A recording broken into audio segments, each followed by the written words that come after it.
સો શા માટે માઇક્રોબાયોલોજી અને શા માટે અત્યારે જરૂર પડી કે આપણે માઇક્રોબાયોલોજીને કવર કરવાનું છે? સો ઇમ્પોર્ટન્ટ થિંગ છે કે છેલ્લા 4 વર્ષની અંદર જો આપણે ઓવરઓલ સર્કમસ્ટાન્સીસ ચેક કરીએ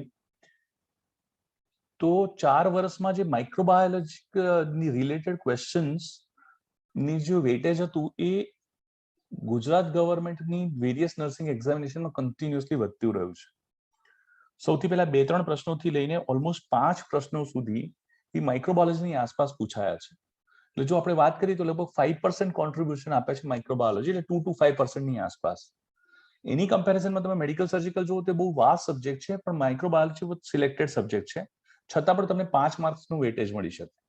અને ગુજરાત ગવર્મેન્ટની જે વેરિયસ ટેકનિક્સ છે એની અંદર તમારે 0.25 નેગેટિવ માર્કિંગ સિસ્ટમ્સ છે. એટલે તમારે મેઇનલી 3 ક્વેશ્ચન, એટલે બેઝિકલી 3 સાચા ક્વેશ્ચનની સામે એક ક્વેશ્ચન જો ખોટો પડે અથવા 4 ક્વેશ્ચનની સામે એક ખોટો પડે તો તમે 0.25% માઇનસ થઈ જશે, 0.25 માર્ક માઇનસ થઈ જાય. હવે એટલા માટે માઇક્રોબાયોલોજી ઇમ્પોર્ટન્ટ છે કારણ કે આ ડિફરન્શિએટર છે. આમાં ઓછી મહેનત અને ફોકસ મહેનત દ્વારા ઘણા સારા માર્ક્સ અચીવ કરી શકાય એમ છે. તો જ્યારે પણ આપણે માઇક્રોબાયોલોજીની વાત કરીએ તો આપણે ડેફિનેશનથી શરૂઆત કરીએ. તો સૌથી પહેલા સમજીએ વોટ ઇઝ માઇક્રોબાયોલોજી. સો આપણે વાત કરીએ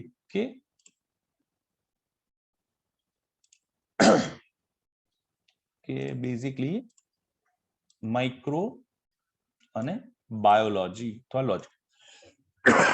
સોરી, એક વસ્તુ હંમેશા યાદ રાખજો કે જ્યારે પણ લોજી શબ્દનો પ્રયોગ થાય, આ લોજી તમને દેખાય છે, એનો અર્થ થાય સાયન્ટિફિક સ્ટડી. અને જે આ માઇક્રોબ્સ નો વર્ડ થાય એનો અર્થ થાય સૂક્ષ્મ જીવાણુઓ. બરાબર? So it is a scientific study of micro organism. So micro organism કોને કહેવાય?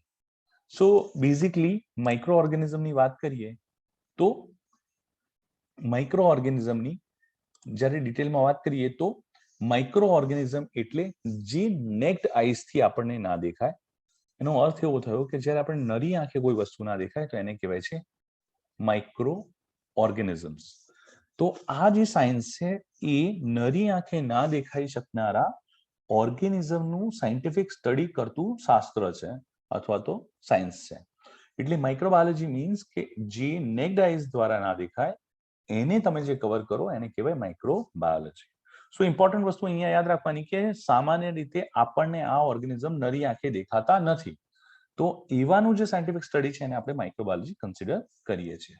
તો હવે આની ડેફિનેશન સમજીએ અને મેઇનલી આપણે ફોકસ કરીશું મેડિકલ માઇક્રોબાયોલોજી.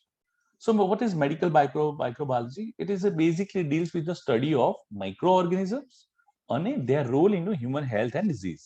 એટલે in short કે એ સૂક્ષ્મ જીવાણુઓનો સાયન્ટિફિક અભ્યાસ છે અને સાથે સાથે એક વ્યક્તિના સ્વાસ્થ્ય અને વેરિયસ રોગો પર એનું જે કોન્ટ્રીબ્યુશન છે એનું કન્ટિન્યુઅસલી આપણે જે વિઝિબલ કન્ટિન્યુઅસલી એનું જે સ્ટડી કરીએ એને મેડિકલ માઇક્રોબાયોલોજી કહેવામાં આવે છે. બીજી વસ્તુ આવે કે not visible with the naked eyes.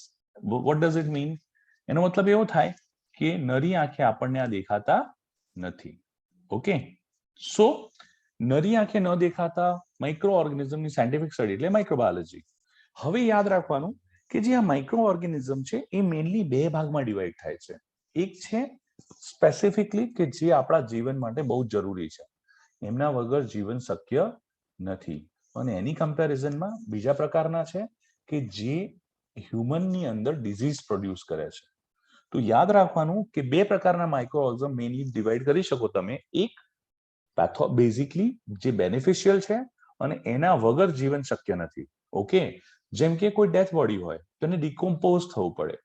A basically જો માઇક્રો ઓર્ગેનિઝમ ના હોય તો પછી કોઈ પણ બોડી ડિકમ્પોઝ ના થાય અને વેરિયસ એક્ટિવિટીમાં વેરિયસ નાના નાના કોમ્પોનેન્ટમાં એ શિફ્ટ થઈ શકે નહીં. અને એટલા માટે કાર્બન ચક્ર, નાઇટ્રોજન ચક્ર એ પોતાની રીતે આ દુનિયામાં કન્ટિન્યુ કરી શકે નહીં. એની કમ્પેરિઝનમાં માઇક્રો ઓર્ગેનિઝમ જે ડિકમ્પોઝિંગ કરે છે અને સાથે સાથે સમગ્ર તંત્રની અંદર અથવા તો સમગ્ર જે જીવન ચક્ર છે એની અંદર પોતાનું કોન્ટ્રીબ્યુશન આપે છે. એટલે યાદ રાખવાનું કે જે બેનિફિશિયલ ઓર્ગેનિઝમ છે, માઇક્રો ઓર્ગેનિઝમ છે, એ બેનિફિશિયલ માઇક્રો ઓર્ગેનિઝમ નો આ અભ્યાસ નથી. બરાબર? જેમ કે હ્યુમન ઇન્ટેસ્ટાઇનની અંદર ઇકોલાઈ જોવા મળે. વિટામિન D3 ના સિન્થેસિસ માટે પણ વિટામિન ડી ના સિન્થેસિસ માટે પણ અમુક પ્રકારના માઇક્રો ઓર્ગેનિઝમ પ્રિકર્સર તરીકે કામ કરતા હોય.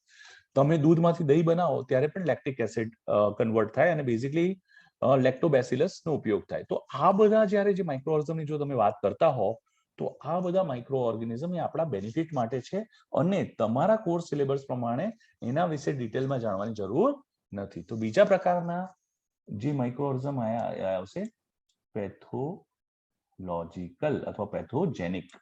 એના માટે યાદ રાખવાનું અને હવેથી તમે એક્ઝામ પર્સપેક્ટિવથી યાદ રાખો કે પેથોજન. પેથોજન કોને કહેવાય? કે જે માઇક્રો ઓર્ગેનિઝમ ડિઝીઝ પ્રોડ્યુસ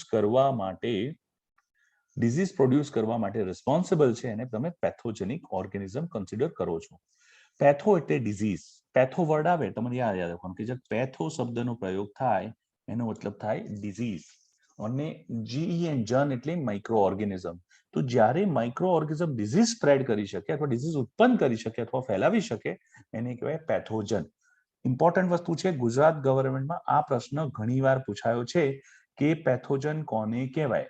તેનો અર્થ થાય કે જે માઇક્રો ઓર્ગેનિઝમ રોગ ઉત્પન્ન કરી શકવાની ક્ષમતા ધરાવે છે એને પેથોજન કહેવામાં આવે છે. બીજા શબ્દોમાં કે basically the organism which are responsible to produce disease, it calls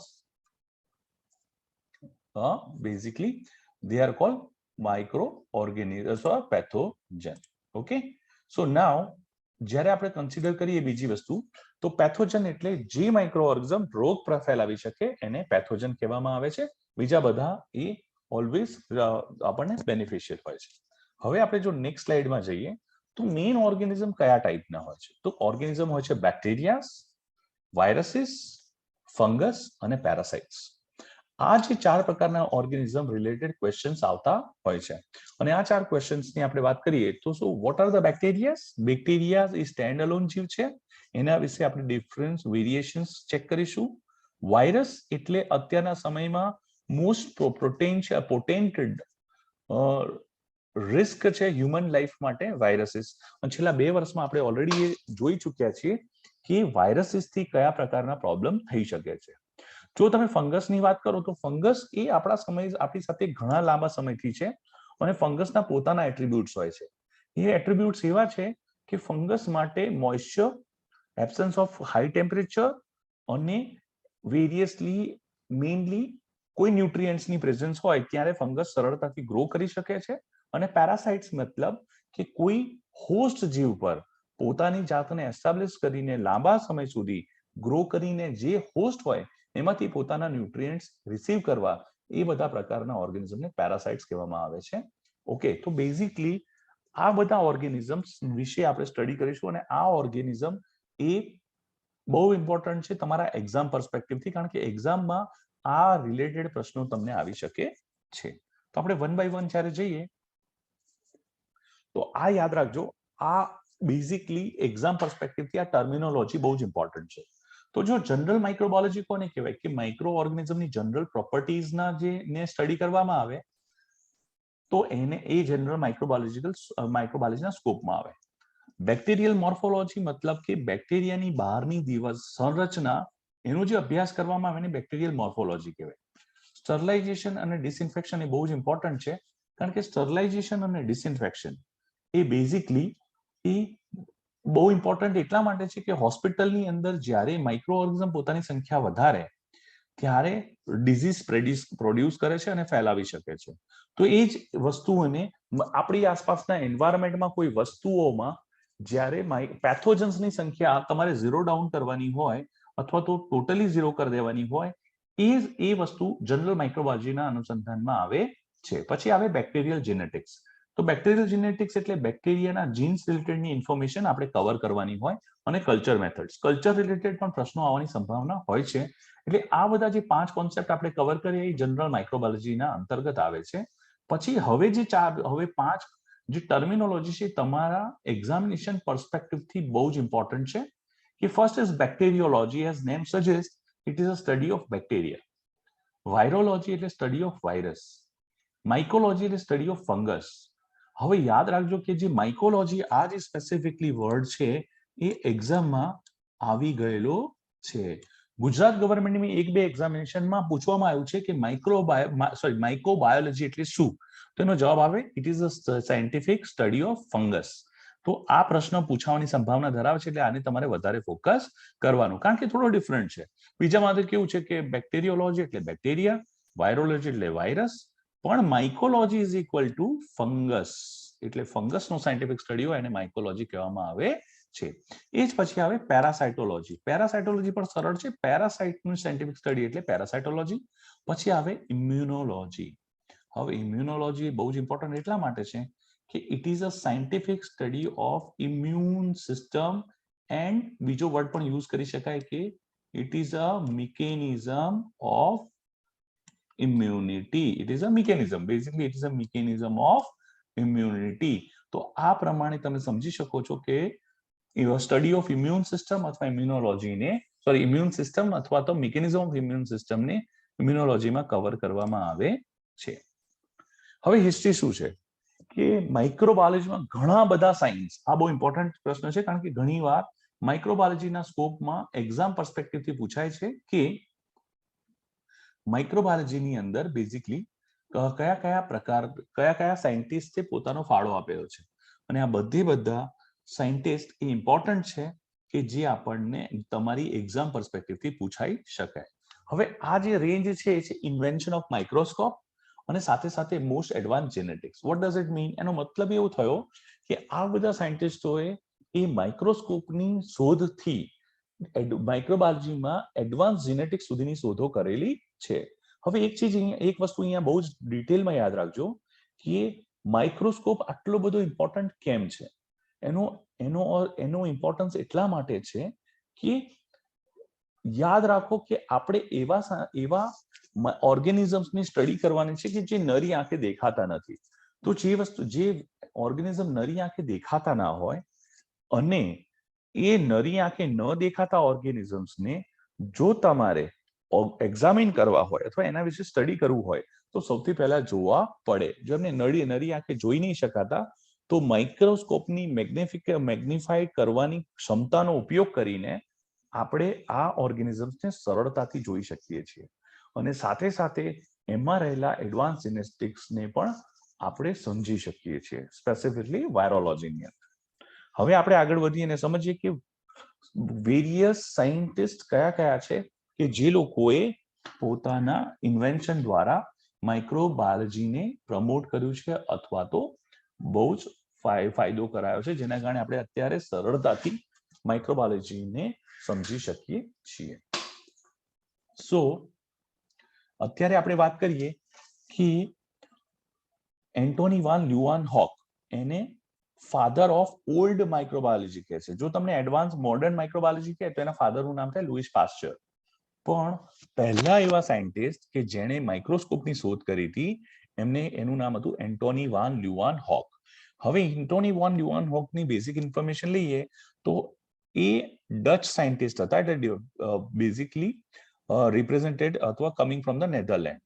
second, A first એવા વ્યક્તિ હતા કે જેમણે ઓબ્ઝર્વ કર્યું કે ટીથ સ્ક્રેપિંગ અને રેન વોટરની અંદર માઇક્રો ઓર્ગેનિઝમને જોઈ શકાય છે. એમણે જે માઇક્રોસ્કોપની શોધ કરી એની અંદર સિંગલ લેન્સનો ઉપયોગ કરવામાં આવ્યો હતો, અને જ્યારે એમણે પહેલીવાર માઇક્રો ઓર્ગેનિઝમ્સને જોયા ત્યારે એમને એક નામ આપ્યું હતું જેનું નામ છે લિટલ એનિમેકલસ.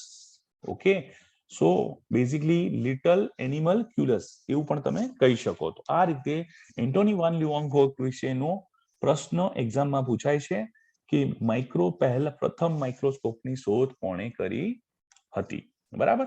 અને પછી એટલા માટે એમને ઓલ્ડ માઇક્રોબાયોલોજીના ફાધર પણ કન્સિડર કરવામાં આવે છે. બહુ ઇમ્પોર્ટન્ટ છે. Now we are going to the another scientist.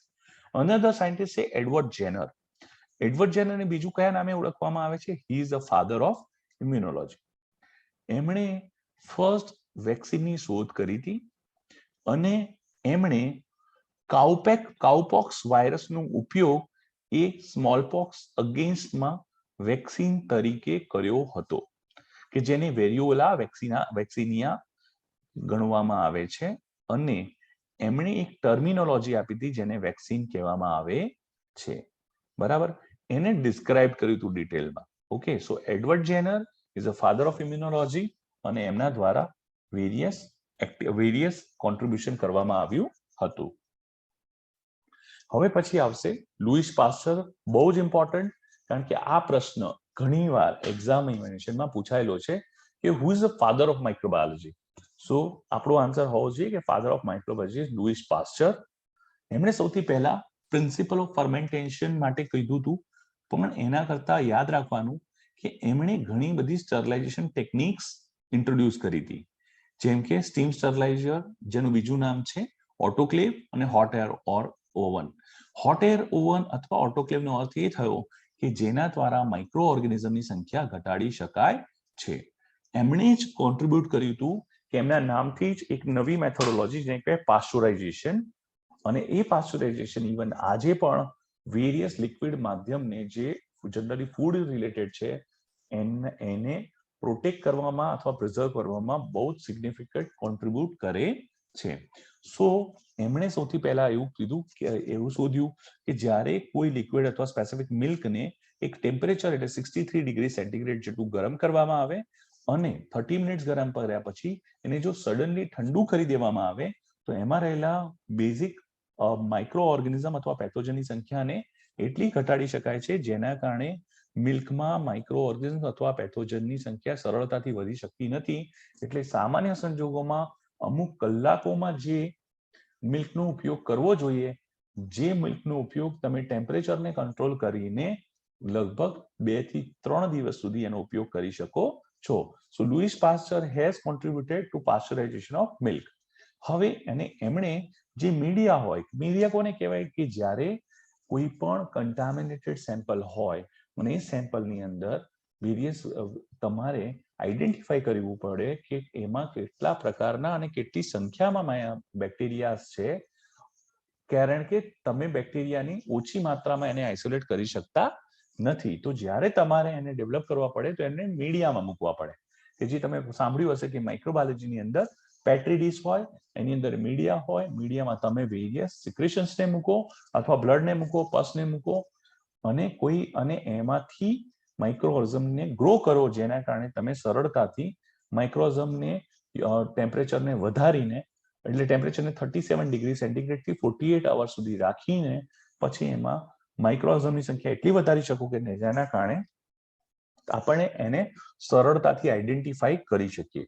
હવે તમે વિચારી શકો છો કે લुईस પાસ્ચરનું કેટલું સારું કોન્ટ્રીબ્યુશન છે કે જેના કારણે આપણે ઘણી બધી વસ્તુ માઇક્રોબાયોલોજી વિશે જાણી શક્યા છીએ. તો આ રીતે જ્યારે આપણે સમજીએ તો આપણને ખબર પડે કે લुईस પાસ્ચરને મોડર્ન માઇક્રોબાયોલોજીના ફાધર કહેવામાં આવે છે, તો એમનું કોન્ટ્રીબ્યુશન કેટલું સિગ્નિફિકન્ટ છે. અને એક મીડિયામાં નથી, જેમ કે ફર્મેન્ટેશન, સ્ટરલાઇઝેશન ટેકનિક, પાસ્ચરાઇઝેશન અને લિક્વિડ મીડિયા કોન્સેપ્ટ, આ બધી કોન્ટ્રીબ્યુશનના કારણે એ સાચે જ ટ્રુ છે, he is really a father of microbiology.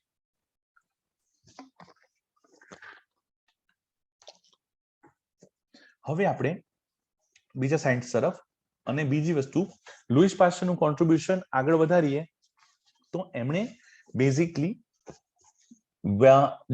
એમણે વેરિયસ વેક્સિન પણ શોધી હતી, જેમ કે એન્થ્રેક્સ અને રેબિસ. અને એમણે એ વસ્તુને વિરોધ કર્યો હતો કે it is a spontaneous generation of disease, મતલબ કે રોગ પોતાની રીતે જ ઉત્પન્ન થાય છે અને પોતાની રીતે જ જતો રહે છે. આ વસ્તુ એમણે વિરોધ કર્યો અને એમણે કીધું કે જર્મ થિયરી ઓફ ડિઝીઝ, મતલબ કે disease can not be produce just by bad air but by microorganism present in the air. હવે એનો મતલબ એવું થયો કે એમણે કીધું કે ભાઈ ફક્ત ને ફક્ત ખરાબ હવા હોય એના કારણે એના કારણે કોઈ પણ ડિઝીઝ થતો નથી, પણ જે પેથોજન્સ અથવા માઇક્રોઓર્ગનિઝમ હવામાં હોય છે એની હાજરીના કારણે ડિઝીઝ થઈ શકે છે. એન્ડ સેકન્ડ વસ્તુ એમના નામે કહ્યું કે he is a founder of Pasteur institute in Paris. પેરિસમાં આવેલા પાસ્ચર ઇન્સ્ટિટ્યૂટની સ્થાપના એમણે કરી હતી. એટલા માટે લुईस પાસ્ચરને આટલા બધા કોન્ટ્રીબ્યુશનને કારણે ફાધર ઓફ માઇક્રોબાયોલોજી ગણવામાં આવે છે. Now we are moving to the next scientist. He is the father of antiseptic surgery, જેનું નામ છે જોસેફ લિસ્ટર. જોસેફ લિસ્ટરે સૌથી પહેલા પોસ્ટ ઓપરેટિવ ઇન્ફેક્શનને કાર્બોલિક એસિડ દ્વારા ઘટાડવા માટેના કોન્સેપ્ટ પણ આપ્યા અને સાબિત કરી બતાવ્યું કે જ્યારે જો પોસ્ટ ઓપરેટિવ ઇન્ફેક્શન ઘટાડવા માટે ડાયલ્યુટેડ કાર્બોલિક એસિડનો ઉપયોગ કરવામાં આવે તો પછી એવા સમયમાં આ યાદ રાખજો કે કાર્બોલિક એસિડનો ઉપયોગ કયા સાયન્ટિસ્ટે કર્યો હતો માઇક્રોબાયોલોજીમાં, તો કાર્બોલિક એસિડનો ઉપયોગ કર્યો હતો કોણે? જોસેફ લિસ્ટરે. અને સાથે સાથે who is the father of antiseptic surgery? So answer is Joseph Lister. એમણે disinfection to sterilize this instrument, use as disinfectant to sterilize instrument and to clean wounds. બીજો મતલબ એવું થયો કે એમણે ડિસઇન્ફેક્શન નો ઉપયોગ કર્યો તો ઇન્સ્ટ્રુમેન્ટ્સ અને વુન્ડ્સ ને ક્લીન કરવા માટે, બરાબર. એટલે જ્યારે માઇક્રો ઓર્ગેનિઝમની સંખ્યા તમારે વેરિયસ ઇન્સ્ટ્રુમેન્ટ્સમાં ઘટાડવાની હોય ત્યારે પણ કાર્બોલિક એસિડનો ઉપયોગ થઈ શકે છે, એવી એમણે ઇન્વેન્શન કર્યું હતું અને યુઝ પણ કર્યા હતા. હવે આપણે જઈએ છીએ બહુ જ બીજા એક મહાન સાયન્ટિસ્ટ પર, અને હું let me tell you, Louis Pasteur પછી આ એક એવા સાયન્ટિસ્ટ છે કે જેના રિલેટેડ પ્રશ્નો માઇક્રોબાયોલોજીમાં સૌથી વધારે પૂછાતા હોય છે. German scientist Robert Koch. અને રોબર્ટ કોચના નામે જ મેઇનલી રોબર્ટ કોચના નામે જ એ બેક્ટેરિયા અત્યારે ઘણા બધા એક ડિઝીઝ છે જેનું નામ આપણે લેતા હોઈએ છીએ. સો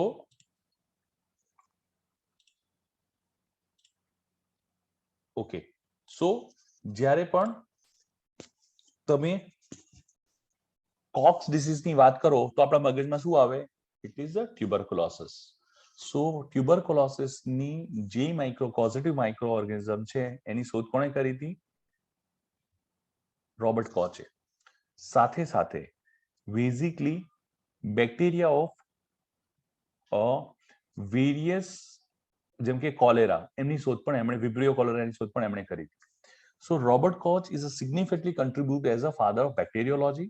એમણે સોલિડ મીડિયા અને નો ઇન્ટ્રોડક્શન કર્યું હતું કે જેના કારણે જેમ વેરિયસ કલ્ચર મીડિયાની અંદર લિક્વિડ મીડિયા હતું જે લુઈસ પાસ્ચરે ઇન્ટ્રોડ્યુસ કર્યું હતું, એટલે solid media was introduce by Robert coach.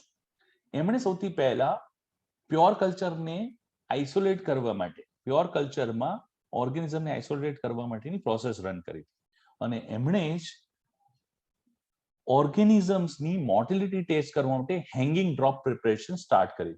હવે યાદ રાખવાનું કે હેંગિંગ ડ્રોપ પ્રિપરેશન કોણે સ્ટાર્ટ કરી એવો પ્રશ્ન આવી શકે કે હેંગિંગ ડ્રોપ પ્રિપરેશન શું છે અને કેવી રીતે રન કરવાનું છે, એ આવી કરવાની પોસિબિલિટી ઓછી છે. હવે એમણે રોબર્ટ કોચનું કોન્ટ્રીબ્યુશન બેક્ટેરિયોલોજીમાં એટલું સિગ્નિફિકન્ટ છે એટલા માટે એમને બેઝિકલી ફાધર ઓફ બેક્ટેરિયોલોજી કહે છે. એટલે હવે આપણે રીકેપ કરી દઈએ. Father of microbiology Louis Pasteur, father of antiseptic surgery Joseph Lister અને father of bacteriology is Robert Koch. તો આ ત્રણ વસ્તુ તમારે યાદ રાખવાની અને ઘણીવાર આ ક્વેશ્ચન આવે છે જે તમારે કવર કરવાનો હોય છે.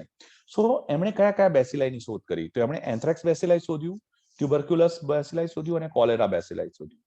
એન્થ્રેક્સ એટલે anthrax bacillus, tubercle bacilli it is basically mycobacterium tuberculi, cholera bacilli એટલે વિબ્રિયો કોલેરા. આ ત્રણ પ્રકારના બેસિલસની એમણે શોધ કરી હતી. એમણે એનિલાઇન ડાઈ દ્વારા ની વેરિયસ સ્ટેનિંગ ટેકનિક પણ શોધી હતી. સાથે સાથે એમણે કોક્સનો ફિનોમિનામાં આપ્યું હતું કે જેને કોક્સનો ફિનોમિના કહે છે. એટલે રોબર્ટ કોક્સે એક ફિનોમિના આપ્યું જેને કોક્સ ફિનોમિના આવે છે. એમણે એક ફિનોમિના આવે કે ગ્યુનિયા પિગ અથવા infected with tubercle bacilli develop hypersensitivity reaction when injected with tubercle bacilli its protein. What does it mean? કે જ્યારે પણ ગુનિયા પિગને ટ્યુબરક્યુલાઈ બેસિલસ દ્વારા ઇન્ફેક્ટેડ ઇન્જેક્શન આપવામાં આવે છે ત્યારે એના બોડીની અંદર હાઇપર સેન્સિટિવિટી રિએક્શન જોવા મળે છે. આ જ એક બેઝ છે જે ઇવન આજે પણ આપણે મોન્ટોક્સ ટેસ્ટના બેઝ તરીકે યુઝ કરીએ છીએ કે મોન્ટોક્સ ટેસ્ટમાં જ્યારે તમે ઇન્ટ્રાડર્મલ ઇન્જેક્શન આપો છો જે પ્યોરિફાઈડ પ્રોટીન ડેરિવેટિવ્સ છે એના કારણે આપણી બોડી એને રિસ્પોન્ડ કરે છે. આ કોક્સ ફિનોમિના છે, અત્યારે એની ડિટેલમાં જવાની જરૂર નથી. પછી આવશે પોલ એહરેલ્ચ. જો પોલ એહરેલ્ચ છે it is considered to father of chemotherapy. તો સૌથી પહેલો પ્રશ્ન આવે કે વોટ ઇઝ કીમોથેરાપી? તો અત્યારે એક વસ્તુ યાદ રાખવાનું કે આપણે એવું સમજતા હોઈએ છીએ કે કીમોથેરાપી એટલે basically drugs which is used for malignancy or cancer, but that is not the true definition. True definition of chemotherapy is કે જ્યારે એક કરતા વધારે કેમિકલનો ઉપયોગ કોઈ ડિઝીઝના ઇન્ફેક્શનને ઘટાડવા માટે કરવામાં આવે અથવા તો એને એલિમિનેટ કરવા માટે કરવામાં આવે એને કીમોથેરાપી કહેવામાં આવે છે. પણ એ વસ્તુ સાચી છે કે અત્યારના સમયમાં મેક્સિમમ ટાઈમ એ કીમોથેરાપીનો ઉપયોગ એ મેલિગ્નન્સી અને સાથે સાથે વેરિયસ ડ્રગ્સ એટલે મેલિગ્નન્સીને પ્રિવેન્ટ કરવા માટે કરવામાં આવે છે. જો આપણે માઇક્રોબાયોલોજી અને ફાર્માકોલોજીનો ઇતિહાસ જોઈએ તો આપણને ખબર પડે છે કે જ્યારે એએસટી એટલે એન્ટી સિફિલિસ ટ્રીટમેન્ટ એમાં પણ વેરિયસ પ્રકારની ડ્રગ્સને સાથે આપીને ઇન્ફેક્શનને ઘટાડવાનો પ્રયત્ન કરવામાં આવ્યો હતો. That is also chemotherapy. એ જ રીતે તમે અત્યારે એકેટી આપો છો, એન્ટીકોક્સ ટ્રીટમેન્ટ, જે પણ એક પ્રકારની કીમોથેરાપી છે. પણ કીમોથેરાપીમાં વેરિયસ કેમિકલનો ઉપયોગ એ અત્યારના સમયમાં કેન્સરજન્ય સેલ્સને ઘટાડવા માટે અથવા એમનો ગ્રોથ ઘટાડવા માટે અથવા તો ડિસ્ટ્રક્ટ કરવા માટે વપરાય છે. એ પણ કીમોથેરાપી છે. તો આ જે આખું મિકેનિઝમ છે એની શોધ કરી હતી પોલ એરલિચે. Okay, so Paul Ehrlich is a father of chemotherapy. એમણે વેરિયસ ટેકનિક ડેવલપ કરી હતી કે જે બ્લડ અને ટિશ્યુને સ્ટેન કરી શકે છે. સાથે સાથે એમણે ટોક્સિન એન્ટીટોક્સિન ઇન્ટરેક્શન અને સ્ટાન્ડર્ડાઇઝેશન પણ પ્રોડ્યુસ કર્યું હતું અને એમણે first ever antibacterial agents against syphilis શોધ્યું હતું, જે એમણે તમને કીધું એ પ્રમાણે. અને એમને રિસ્પેક્ટ આપવા માટે એર્લિશિયા બેક્ટેરિયાને પણ એમના નામથી નામ આપવામાં આવ્યું છે. તો આ હતા વેરિયસ કોન્ટ્રીબ્યુશન ઓફ પોલ એરલિચ. હવે આવે હેન્સ ક્રિશ્ચિયન ગ્રામ. વેરી ઇમ્પોર્ટન્ટ, કારણ કે આ હાન્સ ક્રિશ્ચિયન ગ્રામે ગ્રામ નામના સ્ટેનની શોધ કરી હતી અને અત્યારે આ બેક્ટેરિયાઝને ડિફરન્શિએટ કરવા માટે બહુ જ ઇમ્પોર્ટન્ટ છે. એના કોન્ટ્રીબ્યુશન પ્રમાણે અત્યારના સમયમાં આપણે પોસિબિલિટી છે કે આપણે ગ્રામ પોઝિટિવ અને ગ્રામ નેગેટિવ બેક્ટેરિયા વચ્ચે ડિફરન્શિએટ કરી શકીએ છીએ. હવે કોઈ પણ બેક્ટેરિયાઝને જ્યારે સ્ટેન કરવામાં આવે અને સ્ટેન કર્યા પછી એમનો જો કલર એ બેઝિકલી પર્પલ જોવા મળે તો પછી પર્પલ અથવા વાયોલેટ બંને કલર સિગ્નિફિકન્ટ છે, તો પછી એ બેક્ટેરિયાઝને ગ્રામ પોઝિટિવ બેક્ટેરિયા કહેવામાં આવે છે. અને ગ્રામ નામના સ્ટેનથી સ્ટેન કરવાથી જે બેક્ટેરિયાઝ એ પિંક અથવા રેડ કલરના સ્ટેન થાય એમને ગ્રામ નેગેટિવ બેક્ટેરિયાઝ કહેવામાં આવે છે. યાદ રાખજો કે ગ્રામ પોઝિટિવ ગ્રામ નેગેટિવ વર્ડ બહુ કોમનલી ઘણી બધી જગ્યાએ યુઝ થાય છે અને એટલા માટે તમારે વસ્તુ યાદ રાખવાની કે એનો ઉપયોગ એ બેઝિકલી ગ્રામ પોઝિટિવ અને ગ્રામ નેગેટિવ બેક્ટેરિયાને ડિફરન્શિએટ કરવા માટે કરવામાં આવે છે. હવે આવે એલેક્ઝાન્ડર ફ્લેમિંગ. એલેક્ઝાન્ડર ફ્લેમિંગે બહુ જ ઇમ્પોર્ટન્ટ શોધ કરી હતી જે કહેવાય છે ફર્સ્ટ એન્ટીબાયોટિક. ફર્સ્ટ એન્ટીબાયોટિકની શોધ એલેક્ઝાન્ડર ફ્લેમિંગે લગભગ 20મી સદીના મધ્ય ભાગમાં એટલે 1960 કે 1970 ની આસપાસ કરી હતી અને પછી એ રિવોલ્યુશનાઇઝ થયું હતું અને જે પહેલી એન્ટીબાયોટિક શોધાઈ એનું નામ હતું પેનિસિલિન. અને આ જે પેનિસિલિન હતી એ ડિરાઇવ્ડ કરવામાં આવી હતી પેનિસિલિયમ નોટેટમમાં. હવે યાદ રાખવાનું કે આ બંને વર્ડ તમારા માટે ઇમ્પોર્ટન્ટ છે કે who is the inventor of antibiotics? તો એલેક્ઝાન્ડર ફ્લેમિંગ. પહેલી એન્ટીબાયોટિક કઈ શોધાઈ હતી? તો પેનિસિલિન. અને ફર્સ્ટ પેનિસિલિન એ કયા ફંગસમાંથી ડિરાઇવ્ડ કરવામાં આવી હતી? એનું નામ છે પેનિસિલિયમ નોટેટમ. સો આ ત્રણ પ્રકારના પ્રશ્નો એક જ સ્લાઇડમાંથી તમને મેં બ્રીફ કરી આપી કે તમને ખબર પડે કે આ પ્રકારના પ્રશ્નો પૂછાવી શકે છે. હવે યાદ રાખજો આ સોલ્ક અને સેબિન આ બંને પણ બહુ ઇમ્પોર્ટન્ટ સાયન્ટિસ્ટ છે. 1950 ની અંદર એ બેઝિકલી પોલિયો વેક્સિન કે જે ઇનએક્ટિવેટેડ પોલિયો વાયરસ છે એના દ્વારા સોલ્ક એ પોતાની વેક્સિન ડેવલપ કરી હતી અને એની કમ્પેરિઝનમાં સેબિને 1963 માં ઓરલ લાઈવ એટેન્યુએટેડ વાયરસ માટે વેક્સિન ડેવલપ કરી હતી. તો આ બંને વચ્ચે કન્ફ્યુઝ ના થતા, કારણ કે ઇનએક્ટિવેટેડ પોલિયો વાયરસ જો પૂછાય તો 1950 માં સોલ્કે શોધ કરી હતી અને લાઈવ એટેન્યુએટેડ વાયરસ વાળી પોલિયો વેક્સિનની વાત થાય તો 1963 ની અંદર સેબિન સાયન્ટિસ્ટે અથવા ડોક્ટર સેબિને આની શોધ કરી હતી. નાવ નલ અને રસ્કા એ બંનેનું નામ હવે નેક્સ્ટ સાયન્ટિસ્ટ આવે છે અર્ન્સ રસ્કા એન્ડ નેલ. નલ અને રસ્કા they are together found electron microscope.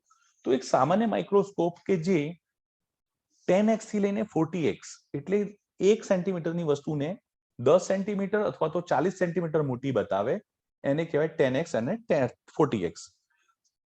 એ જ પ્રકારે ઇલેક્ટ્રોન માઇક્રોસ્કોપ એ કોઈ પણ વસ્તુને ઓલમોસ્ટ 10 લાખ ગણી મોટી બતાવી શકે છે.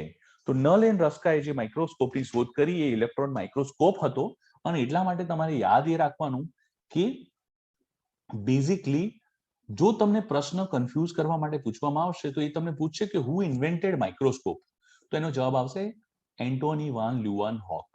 પણ જો એ પૂછે હુ ઇન્વેન્ટેડ ઇલેક્ટ્રોન માઇક્રોસ્કોપ તો એનો જવાબ આવશે અર્ન્સ રસ્કા અથવા નલ એન્ડ રસ્કા. આ વસ્તુ ખાસ યાદ રાખવાની. પછી આવશે કેરી મુલીસ. અત્યારના સમયમાં જ્યારે પીસીઆર મેથડ એ બહુ જ કોમનલી યુઝ થાય છે, no doubt we are talking about RTPCR, પણ પીસીઆર એટલે પોલિમરેઝ ચેઇન રિએક્શન. વાયરસને પોતાની પ્રેઝન્સ આઈડેન્ટિફાઈ કરવા માટે જે ટેકનિકનો યુઝ થાય છે પોલિમરેઝ ચેઇન રિએક્શનનો, એની શોધ કરી હતી કેરી મુલીસે. એટલે આ પ્રશ્ન પૂછાઈ શકે કે હુ ઇન્વેન્ટેડ પીસીઆર મેથોડોલોજી? સો કેરી મુલીસ ઇન્વેન્ટેડ અ પીસીઆર મેથોડોલોજી. હવે પછી આવશે ચાર્લ્સ ચેમ્બરલેન્ડ. હવે ચાર્લ્સ ચેમ્બરલેન્ડે શું શોધ કરી હતી? ચાર્લ્સ ચેમ્બરલેન્ડે શોધ કરી કે એમણે પોર્સેલિન બેક્ટેરિયલ ફિલ્ટર અને એના દ્વારા ફર્સ્ટ વાયરસ નો સ્ટડી કર્યો હતો જેનું નામ હતું tobacco mosaic virus, TMV, tobacco mosaic virus. Okay, આ યાદ રાખવાનું. હવે આ સ્લાઇડની અંદર યાદ રાખવાનું કે ઇનએક્ટિવેટેડ પોલિયો વાયરસ એ 1950 સોલ્ક, સેબિનમાં 1963 લાઈવ એટેન્યુએટેડ વાયરસ જે અત્યારના સમય પણ બહુ કોમનલી વપરાય છે. ઇલેક્ટ્રોન માઇક્રોસ્કોપની શોધ કરી હતી રસ્કાએ, નલ એન્ડ રસ્કાએ, અને પીસીઆર મેથોડોલોજીની શોધ કરી હતી મુલીસે. તો આ પ્રકારે તમે સમજી શકો છો કે કયા સાયન્ટિસ્ટે કયા પ્રકારના ઇન્વેન્શન કર્યા છે. ઓકે, નાઉ આ બહુ ઇમ્પોર્ટન્ટ છે. તમે સ્ક્રીનશોટ લેવા માંગો તો આનો સ્ક્રીનશોટ લઈ લેજો, કારણ કે આ સ્લાઇડ છે કે જેની અંદર વેરિયસ ક્વેશ્ચન્સ પૂછાઈ શકે છે અને તમારે લખવાના રહેશે. સો ઇમ્પોર્ટન્ટ ડિસ્કવરીઝ બાય સાયન્ટિસ્ટ ની અંદર આપણે વાત કરીએ લેપ્રા બેસિલસ કે જે રિસ્પોન્સિબલ છે ફોર લેપ્રસી, બરાબર. તો આ જે માઇકોબેક્ટેરિયમ લેપ્રોરાઈની શોધ કરી હતી હેન્સને 1874 માં, અને એટલા માટે જ લેપ્રસીનું બીજું નામ હેન્સન ડિસીઝ પણ છે. ગોનોકોકસ ની શોધ કરી હતી નેઝરે 1881 માં. ઓકે, સો ગોનોકોકસ ની શોધ નેસેરી આ પૂછવાની શક્યતા ઓછી છે, પણ ઇન્ફોર્મેશન છે એ જરૂરી પણ છે કારણ કે પૂછાઈ શકે છે. અત્યાર સુધી ક્યારે પૂછાયું નથી. હવે ક્લેબ્સ એન્ડ લોફલર, આ બહુ ઇમ્પોર્ટન્ટ છે. ક્લેબ્સ એન્ડ લોફલર એ બંનેએ શોધી હતી ડિપ્થેરિયા બેસિલસ અથવા તો સો ડિપ્થેરિયાની અંદર ક્લેબ્સ લોફલર નું નામ ઘણીવાર એક્ઝામમાં પૂછાયેલું છે, એટલે તમારે આને યાદ રાખવાનું. પછી આવે ન્યુમોકોકસ ફ્રેન્કેલ, બહુ ઇમ્પોર્ટન્ટ નથી પણ યાદ રાખી શકાય. મેનિંગોકોકસ, સો વિચે સેલ્બમ, સો વિચ સેલ્બમ 1887 માં. ડિપ્થેરિયા ટોક્સિન યાદ રાખજો, બેસિલસ ની શોધ ક્લેબ્સ એન્ડ લોફલરે કરી હતી, પણ ડિપ્થેરિયા ટોક્સિન ની શોધ કરી હતી રોક્સ એન્ડ યર્સીને. એ બહુ ઇમ્પોર્ટન્ટ છે એટલે આ ભૂલાય નહીં. ટિટેનસ બેસિલસ ની શોધ કરી હતી કિટાસ્કોએ, અને પ્લેગ ની શોધ કરી હતી યર્સીન. આ બહુ ઇમ્પોર્ટન્ટ છે કે પ્લેગ બેસિલસ ની શોધ કોણે કરી હતી? તો આન્સર ઇઝ યર્સીન. ઇમ્પોર્ટન્ટ, આ બહુ ઇમ્પોર્ટન્ટ છે કારણ કે આ એક્ઝામમાં પૂછાઈ શકે છે. તો આ પ્રમાણે વેરિયસ ડિસ્કવરીઝ જે સાયન્ટિસ્ટે કરી છે એને તમે કવર કરી શકો છો. હવે યાદ રાખવાની કે જે સેલ્સના માઇક્રોઓર્ગેનિઝમ બનેલા છે પેથોલોજીકલ, ઓકે સોરી પેથોજન અને માઇક્રો ઓર્ગેનિઝમ્સ, એ પ્રોકેરિયોટિક હોઈ શકે ને યુકેરિયોટિક હોઈ શકે. તો આ બંને વચ્ચે અંદર શું છે? તો હવે આપણે વન બાય વન જઈએ. આ સેલ્સ છે પણ સાથે સાથે બેક્ટેરિયાની ઘણી બધી એટ્રીબ્યુટ્સ અથવા કેરેક્ટરિસ્ટિક્સ આમાં કવર થઈ જાય છે. તો જો પ્રોકેરિયોટિક સેલ્સ હોય એ 5 માઇક્રોમીટર થી નાના હોય એટલે એને સ્મોલ સેલ કન્સિડર કરીએ. યુકેરિયોટિક સેલ હોય 10 માઇક્રોમીટર થી વધારે હોય એટલા માટે એને લાર્જર સેલ્સ હોય છે. યુનિસેલ્યુલર એટલે જનરલી પ્રોકેરિયોટિક સેલ યુનિસેલ એક જ સેલના બનેલા હોય, જ્યારે એની કમ્પેરિઝનમાં યુકેરિયોટિક હોય એ મલ્ટીસેલ્યુલર હોય છે. પ્રોકેરિયોટિકમાં કોઈ ન્યુક્લિયસ જોવા મળતું નથી અને એ જે બાઉન્ડ ઓર્ગેનેલ્સ છે બરાબર એ એને કવર કરતા નથી. પણ જ્યારે તમે યુકેરિયોટિક સેલ જુઓ તો એમને ન્યુક્લિયસ પણ હોય અને એના ઓર્ગેનેલ્સની જે બી કન્ટેન્ટ છે એને કવર કરતી મેમ્બ્રેન જોવા મળે છે. પ્રોકેરિયોટિક સેલમાં ડીએનએ સર્ક્યુલર હોય પણ વિધાઉટ પ્રોટીન્સ. એની કમ્પેરિઝનમાં યુકેરિયોટિક સેલનો ડીએનએ લિનિયર હોય અને સાથે સાથે એમાં various protein form of chromatin જોવા મળે છે. જનરલી રિબોઝોમ્સ નાના હોય યુકેરિયોટિકમાં અને રિબોઝોમ્સ પ્રોકેરિયોટિકમાં નાના હોય અને યુકેરિયોટિકમાં મોટા જોવા મળે છે. સાયક્લોસ્કેલેટલ હોતું નથી પ્રોકેરિયોટિકમાં, જ્યારે સાયક્લોસ્કેલેટલ હોય છે યુકેરિયોટિક સેલમાં. પ્રોકેરિયોટિક સેલમાં સાયક્લોસ્કેલેટલ ના હોય. સાયટોસ્કેલેટલ એ બેઝિકલી સ્ટ્રક્ચર જે સ્ટ્રક્ચર તમને પ્રોકેરિયોટિક સેલ્સમાં જોવા મળતું નથી. એની કમ્પેરિઝનમાં યુકેરિયોટિક સેલ્સમાં સાયટોસ્કેલેટલ જોવા મળે છે. બેઝિકલી આ પ્રોકેરિયોટિક સેલ મોટિલિટી એટલે મૂવમેન્ટ કેવી રીતે કરે, તો બેઝિકલી એમને રિજિડ રોટેટિંગ ફ્લેજમ હોય કે જે ફ્લેજેલિનનું બનેલું હોય. જે ફ્લેજેલમ છે એના દ્વારા એ પોતાની મૂવમેન્ટ કરી શકે છે. પણ એની કમ્પેરિઝનમાં જે યુકેરિયોટિક સેલ હોય એમાં ફ્લેક્સિબલ વેવિંગ સિલિયા અથવા ફ્લેજેલા હોય કે જે ટ્યુબ્યુલન્સના બનેલા હોય એના કારણે પોતાની મૂવમેન્ટ અથવા મોબિલિટી કરી શકે છે. પ્રોકેરિયોટિક સેલ્સનું જે ડિવિઝન છે એ બાઇનરી ફ્યુઝન દ્વારા થાય અથવા ફ્યુઝન દ્વારા થાય, જ્યારે યુકેરિયોટિકનું જે ડિવિઝન છે એ મિયોસિસ અને મિટોસિસ દ્વારા થાય છે. પ્રોકેરિયોટિક જનરલી એસેક્સ્યુઅલી રિપ્રોડક્શન કરે, જ્યારે યુકેરિયોટિક એસેક્સ્યુઅલ અને એસેક્સ્યુઅલ બંને રીતે પોતાની સંખ્યા વધારી શકે છે. તો આ પ્રોકેરિયોટિક અને યુકેરિયોટિક સેલ્સ એ બેઝિકલી અન્ડરસ્ટેન્ડિંગ આપે છે માઇક્રોબાયોલોજી પોઈન્ટ ઓફ વ્યૂ કે બંનેની વચ્ચે બેઝિક તફાવત શું છે. હવે બેક્ટેરિયાની વાત કરીએ તો બેક્ટેરિયા એ સામાન્ય રીતે પ્રોકેરિયોટિક્સ હોય છે. એ પેપ્ટિડોગ્લાઇકન સેલ્સ વોલ ધરાવે છે. એ બાઇનરી બીકોઝ પ્રોકેરિયોટિક છે એટલે બાઇનરી ફ્યુઝન દ્વારા પોતાનું ડિવિઝન કરે છે. એની અંદર એ બેઝિકલી શેનો યુઝ કરે તો કે ઓર્ગેનિક કેમિકલ્સ, ઇનઓર્ગેનિક કેમિકલ્સ અને ફોટોસિન્થેસિસ કરીને એ પોતાની એનર્જી મેળવે છે. અને એની સાઇઝ એ જનરલી 0.5 to 5.0 માઇક્રોમીટરની હોય છે. તમે આ જોઈ શકો છો, એને ફ્લેજેલમ કહેવાય. આ જે છે સાઇટોપ્લાઝમ છે. આ બેઝિકલી ન્યુક્લિયોઇડ છે. બેઝિકલી આ જે તમને લેન્થી દેખાય છે આ બધી વસ્તુ એ છે ડીએનએસ, બરાબર. અને આ ડોટ્સ દેખાય છે it is a ribosomes, cell wall અને કેપ્સ્યુલ. આ બધા આ જે કેપ્સ્યુલ જે સ્પેસિફિક છે એના પ્રોટેક્શન માટે છે. એની જે એક સેલ વોલ છે, પછી સેલ મેમ્બ્રેન છે, પછી એના સેન્ટ્રલાઇઝ ન્યુક્લિયોઇડની અંદર તમે જોઈ શકો છો કે ડીએનએ છે અને આ ફ્લેજેલમ છે કે જે એની મૂવમેન્ટ માટે રિસ્પોન્સિબલ છે. આના દ્વારા એ આગળ પાછળ અને પોતાની મોટિલિટી કવર કરી શકે છે. તો આપણે સમજી શકીએ છીએ કે આ રીતે બેક્ટેરિયા પોતાનું સ્ટ્રક્ચર રન કરે છે. હવે સમજીએ virus. Virus is not a cell. Virus એ ટોટલ સેલ નથી. એ બેઝિકલી વાયરસ શું છે તો વાયરસ એ એક એવું બંચ ઓફ પ્રોટીન છે અને સાથે સાથે એ સજીવ અને નિર્જીવ એ બંને વસ્તુઓની વચ્ચેની એક કડી છે. વાયરસ એ સ્ટેન્ડ અલોન કોઈ પણ પ્રકારનું અસ્તિત્વ ધરાવતું નથી, પણ એ બંચ ઓફ પ્રોટીન એ જ્યારે લિવિંગ હોસ્ટ સેલના અંતર્ગત આવી જાય છે ત્યારે એ પોતાની સિવિયરિટી અને કોમ્પ્લેક્સિટી બતાવે છે. So virus is not a cell. Virus are replicated only when a cell, a living host cell. So host cell ના હોય ત્યાં સુધી વાયરસીસ પોતાની જાતને રિપ્લિકેટ કરી શકતા નથી. એ ઇન્ટ્રાસેલ્યુલર પેરાસાઇટ્સ છે, મતલબ કે સેલની અંદર રહીને પોતાના કેરેક્ટરિસ્ટિક્સ ઓફ પેરાસાઇટ્સ યુઝ કરે છે. પેરાસાઇટ્સ એટલે પોતાના હોસ્ટ સેલમાંથી ન્યુટ્રિશન્સ અને પોતાનો ગ્રોથ કરવો અને સાથે સાથે જે હોસ્ટ સેલ છે એને નુકસાન કરવું એને પેરાસાઇટ કહેવાય. એટલા માટે વાયરસને સેલનો પેરાસાઇટ કન્સિડર કરવામાં આવે છે. આ વસ્તુ યાદ રાખવાની કે વાયરસ ડીએનએ હોઈ શકે અથવા આરએનએ હોઈ શકે, પણ ક્યારેય બંને સાથે ના હોઈ શકે. એટલે આઈધર એ આ ડીએનએ વાયરસ હોય અથવા આરએનએ વાયરસ હોય, પણ ક્યારેય જોડે હોઈ શકે નહીં.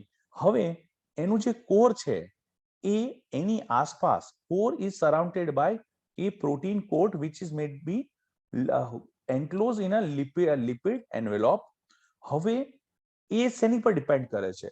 તો એ હોસ્ટ સેલ પર ડિપેન્ડ કરે છે એના ફંક્શન અને મલ્ટિપ્લિકેશન માટે. સો બેઝિકલી વાયરસ એ સેલની અંદર જતો રહે, પોતાની સંખ્યા વધારે અને હોસ્ટ સેલમાં પેથોજિનિસિટી ડેવલપ કરે અને એના કારણે ડિઝીઝ સ્પ્રેડ થાય છે. એટલા માટે હંમેશા યાદ રાખજો કે તમે જે રીતે બેક્ટેરિયાને ડીલ કરો છો એ રીતે તમે વાયરસને ડીલ કરી શકતા નથી. વાયરસીસ શું છે? વાયરસીસ એ સેલની અંદર હોવાના કારણે તમે એને એક્સટર્નલ સાઇડથી મારી શકતા નથી. વાયરસને મારવા માટે એન્ટીવાયરલ ડ્રગ્સને પણ પોતાની ઇફેક્ટ સેલ પર કરવાની હોય છે અને ઘણા બધા સાઇડ ઇફેક્ટ્સ એના જોવા મળતા હોય છે. સાથે સાથે આપણી ઇમ્યુનિટી જ એવી ઇમ્પોર્ટન્ટ છે કે જેના કારણે વાયરસને સરળતાથી મારી શકાય છે. જો ઇમ્યુનિટી સારી નહીં હોય તો વાયરસ સેલની અંદર પોતાની સંખ્યા વધારીને મલ્ટિપલ સેલ્સને કન્ટામિનેટ કરશે અથવા ઇન્ફેક્ટેડ કરશે અને જેના કારણે પ્રોબ્લેમ થાય છે. હવે આ તમે જોઈ શકો છો બાજુની સ્લાઇડમાં કે આ જે કહેવાય છે એ બેઝિકલી એ વાયરલ એન્વેલોપ છે. આ એના વેરિયસ સ્પાઇક પ્રોટીન્સ છે. અત્યારે આપણે રિફર કરીએ કોરોનાને, તો કોરોનાના વાયરસમાં પણ સ્પાઇક પ્રોટીન્સ હોય જેના મોટી એ બેઝિકલી કનેક્શન માટે ઇમ્પોર્ટન્ટ છે. ઓકે, હવે પછી જે તમે વાયરસને જો તેના સેન્ટ્રલ પાર્ટમાં જે જગ્યા હોય એને મેટ્રિક્સ કહેવામાં આવે. તમે જોવો છો એ મેટ્રિક્સ કહેવાય. પછી એની નીચે કેપ્સિડ્સ હોય. હવે જે કેપ્સિડ્સ હોય એ કેપ્સિડ્સની અંદર જે આરએનએ અથવા ડીએનએ જોવા મળે, આ આરએનએ હોય અથવા તો ડીએનએ હોય. એટલા માટે વાયરસને બે ભાગ પણ કહી શકાય કે કયા કયા ડીએનએ વાયરસ છે અને કયા કયા આરએનએ વાયરસ છે. હવે યાદ રાખવાની જે આ સ્પાઇક પ્રોટીન્સ છે વેરિયસ, આ જે સ્પાઇક પ્રોટીન તમને દેખાય છે એ બહુ ઇમ્પોર્ટન્ટ છે. કારણ કે આ સ્પાઇક પ્રોટીન એ કોઈ પણ હોસ્ટ સેલમાં સેટ થવા માટે અથવા તો પોતાની એન્ટ્રી લેવા માટે આ સ્પાઇક પ્રોટીન એ બહુ સારું એન્કરિંગનું કામ કરી શકે છે. તો that is the reason.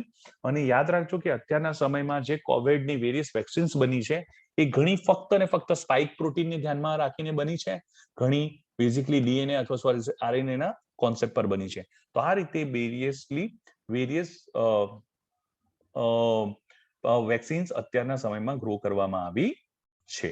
Okay, so this is all basics about virus. આપણે અત્યારે નિટીગ્રિટીમાં નથી ગયા, પણ it is basically focus things on viruses. Okay, now if we consider other thing like fungus, so fungus stands for fungi. So fungus ની અંદર considerable variations જોવા મળે છે અને એ યુકેરિયોટિક હોય છે. સો એના મતલબ કે યુકેરિયોટિક સેલ્સ હોવાના કારણે એ યુનિસેલ્યુલર પણ હોઈ શકે અને મલ્ટીસેલ્યુલર પણ હોઈ શકે. અને એની જે વોલ છે સ્પેસિફિકલી જો વેરિએશન ઇન સાઇઝ આવ્યું, પછી યુકેરિયોટિક આવ્યું, પછી યુનિસેલ્યુલર અથવા તો મલ્ટીસેલ્યુલર હોઈ શકે છે. હવે એની જે સેલ વોલ છે ને એ વેલ ડિફાઇન્ડ છે, એકદમ ફિક્સ છે અને એ પોલિસેકેરાઇડ્સ ની બનેલી છે. Polysaccharide is one of the carbohydrate. Okay, so basically polysaccharides બને છે. Gaining importance in an immunocompromised patient and increased use of antibiotics. હવે શું એનો અર્થ શું થયો કે બેઝિકલી સમજો કે જ્યારે પણ પેશન્ટની ખુદની ઇમ્યુનિટી બહુ જ ઓછી હોય ત્યારે તમને ઇમ્યુનિટી ગ્રો ઓછી હોવાના કારણે ઘણી બધી જગ્યાએ ફંગલ ગ્રોથ જોવા મળે છે અને એમને ફંગસ ઇન્ફેક્શન લાગી શકે, ફંગલ ઇન્ફેક્શન અથવા ફંગાઈનું ઇન્ફેક્શન લાગી શકે છે. આની સાથે સાથે યાદ રાખો કે ડાયાબિટીક પેશન્ટને પણ ફંગલ ઇન્ફેક્શન લાગી શકે છે.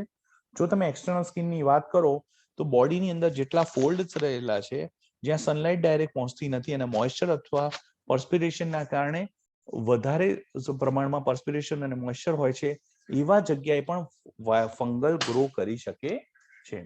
એક વસ્તુ હું હંમેશા તમને કહીશ કે યાદ રાખજો કે ફંગલનું ઇન્ફેક્શન સરળતાથી લાગતું નથી, પણ જો એકવાર ફંગલનું ઇન્ફેક્શન લાગે તો સરળતાથી જતું પણ નથી. એટલા માટે ફંગલનું ટ્રીટમેન્ટ એક બહુ જ કોમ્પ્લિકેટેડ થઈ જાય છે. એટલે સૌથી ઇમ્પોર્ટન્ટ વસ્તુ છે તમે એને પ્રિવેન્ટ કરી શકો. અત્યારના સમયમાં તમે જોયું હશે કે બહુ જ કોમનલી અવેલેબલ છે બ્લેક ફંગસ અને જેના કારણે વેરિયસ એન્ટીબાયોટિક્સના 40 ડેઝના ડોઝિસ તમારે પેશન્ટને આપવા પડે છે અને એટલા માટે જ ઇમ્પોર્ટન્ટ વસ્તુ છે કે ફંગલનું ઇન્ફેક્શન જો સરળતાથી જો લાગી જાય તેને સરળતાથી કંટ્રોલ કરી શકાતું નથી. Okay, now it comes to parasites. So what are the parasites? Parasites are basically eukaryotic છે, બરાબર?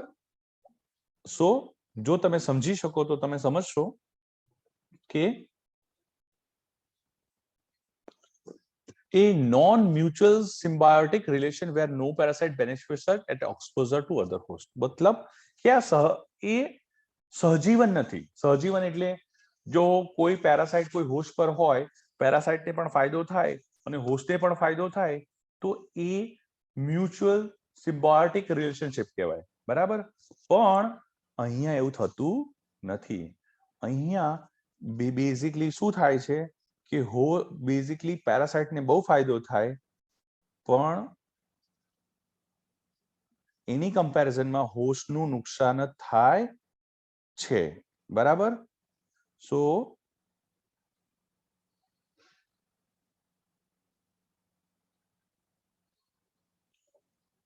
સમજી શકાય કે various non mutual symbiotic relationship એટલે પેરાસાઇટ દ્વારા હોસ્ટમાંથી ન્યુટ્રિશન લેવામાં આવે, એના સેલને ડિસ્ટ્રક્શન મોડમાં મૂકવામાં આવે પણ છતાં પણ હોસ્ટને કોઈ પણ ફાયદો થાય નહીં.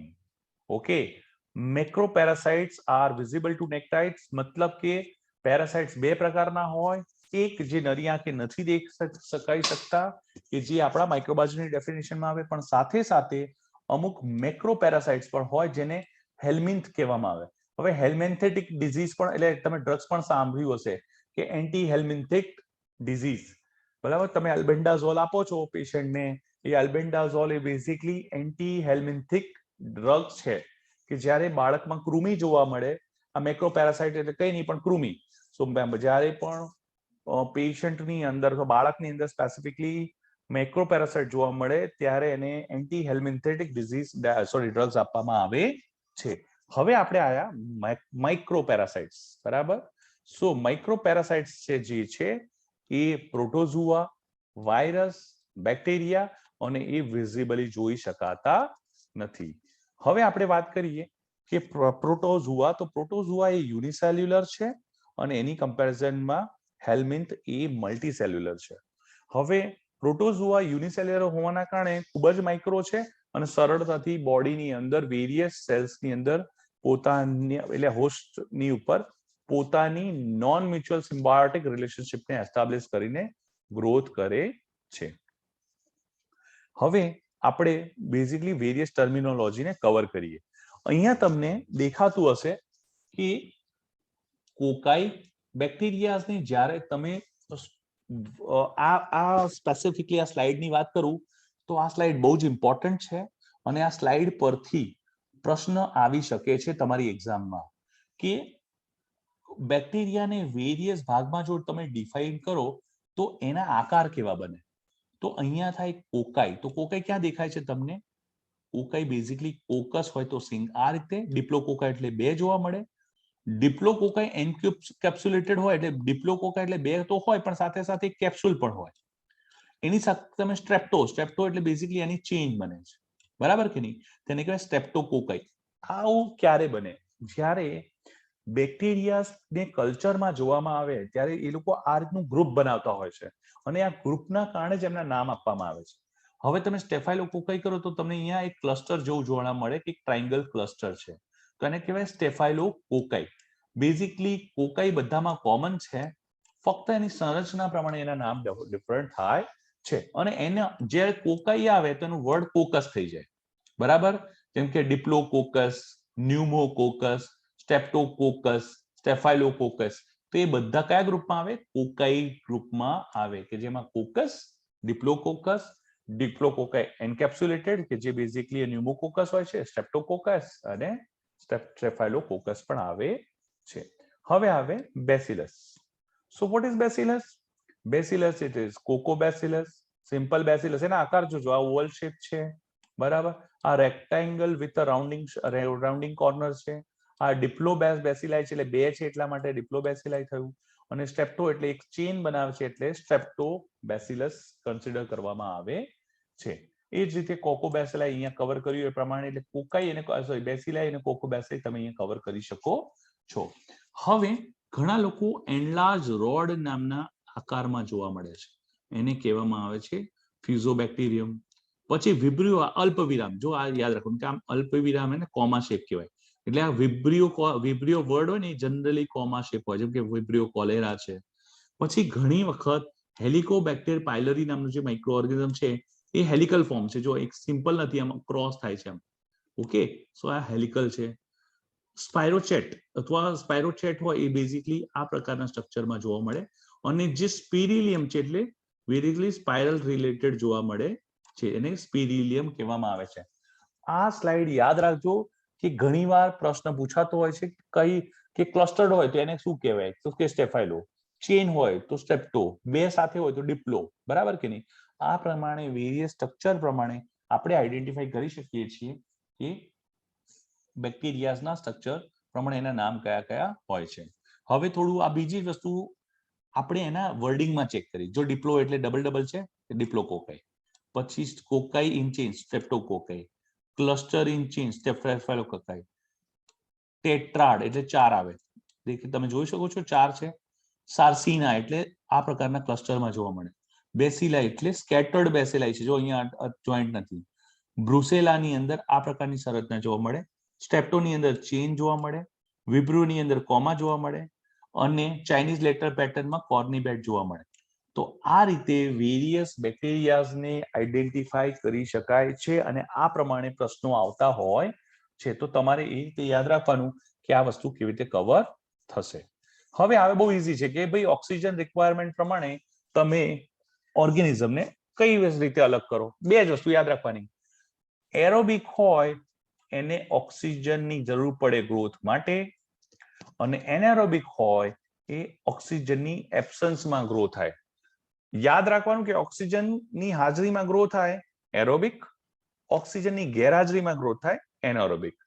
આ ઓબ્લિગેટ એરોબિક, ફ્લેક્ટોટેડ એનારોબિક આ બધું યાદ રાખવાની જરૂર નથી. ઓકે, ઇમ્પોર્ટન્ટ વસ્તુ છે કે એરોબિક બેક્ટેરિયાનું એક એક્ઝામ્પલ છે વિબ્રિયો કોલેરા, બરાબર. અને એ જ રીતે એનારોબિકની અંદર બેઝિકલી વેરિયસ ઓર્ગેનિઝમ જે સરળતાથી આપણી આસપાસ જોવા મળતા નથી, કારણ કે આપણી આસપાસ ઓક્સિજનની હાજરીના કારણે આ પ્રકારના માઇક્રોઓર્ગેનિઝમ સરળતાથી ગ્રો કરતા નથી. ઓકે, આને કહેવાય સ્પોર્સ. આ બહુ ઇમ્પોર્ટન્ટ છે, યાદ રાખજો.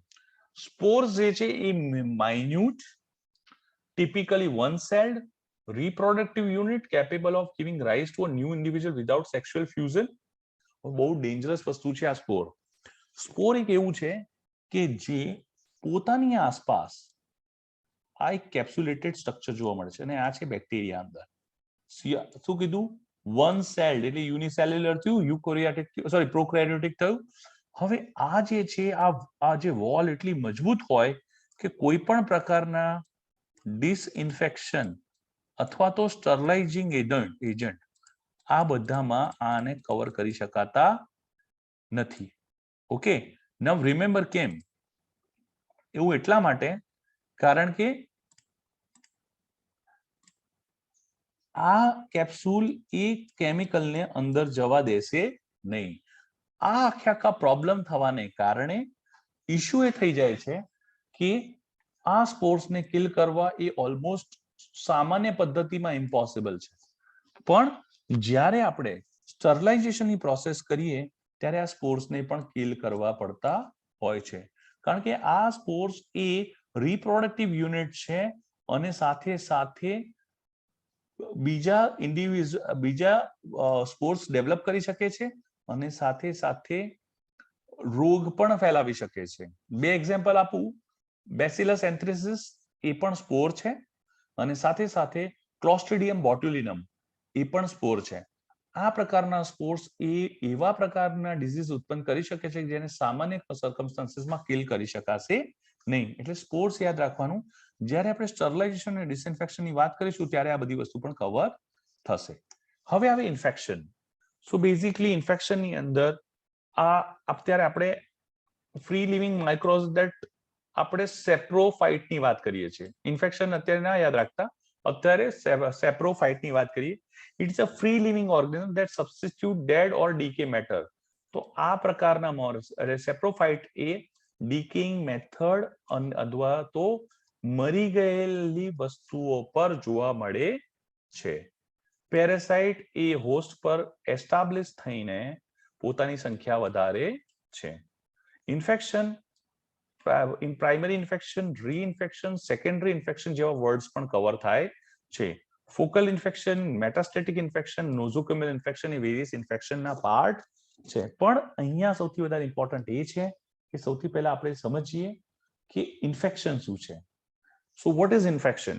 ફર્સ્ટ ઓફ ઓલ, સો ઇન્ફેક્શનની ડેફિનેશન જો હું તમને આપું તો ઇન્ફેક્શનની ડેફિનેશન જે આપણે કોન્સેપ્ચ્યુઅલ અનુસંધાનમાં લઈએ તો હું આ રીતે આપીશ. તમને બુકમાં થોડીક ડિફરન્ટ મળશે, પણ હું જે કહીશ એ તમારી અન્ડરસ્ટેન્ડિંગમાં આવે. સો પહેલા આપણે ડેફિનેશન હું બોલી જઈશ અને પછી તમે એને આપણે ડિસેક્ટ કરીશું. તો in fact vote is infection? So infection is when pathogen enters into the host by portal of entry, reaches to specific organ or system, multiply and disturb the normal function of that particular organ or system, it calls infection. હવે આ જ વસ્તુને ગુજરાતીમાં સમજીએ કે van પેથોજન્સ એટલે જ્યારે રોગ ઉત્પન્ન કરી શકે એવા micro organism enters into the host. Host કોણ છે? Human body. કે જ્યારે માનવ શરીરમાં એન્ટર થાય છે, okay, by portal of entry.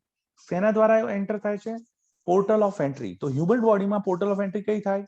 I, ear, nose, mouth, urinary tract system, some genito-urinary tract system, okay, gastrointestinal anal canal, and the last one is unintact skin.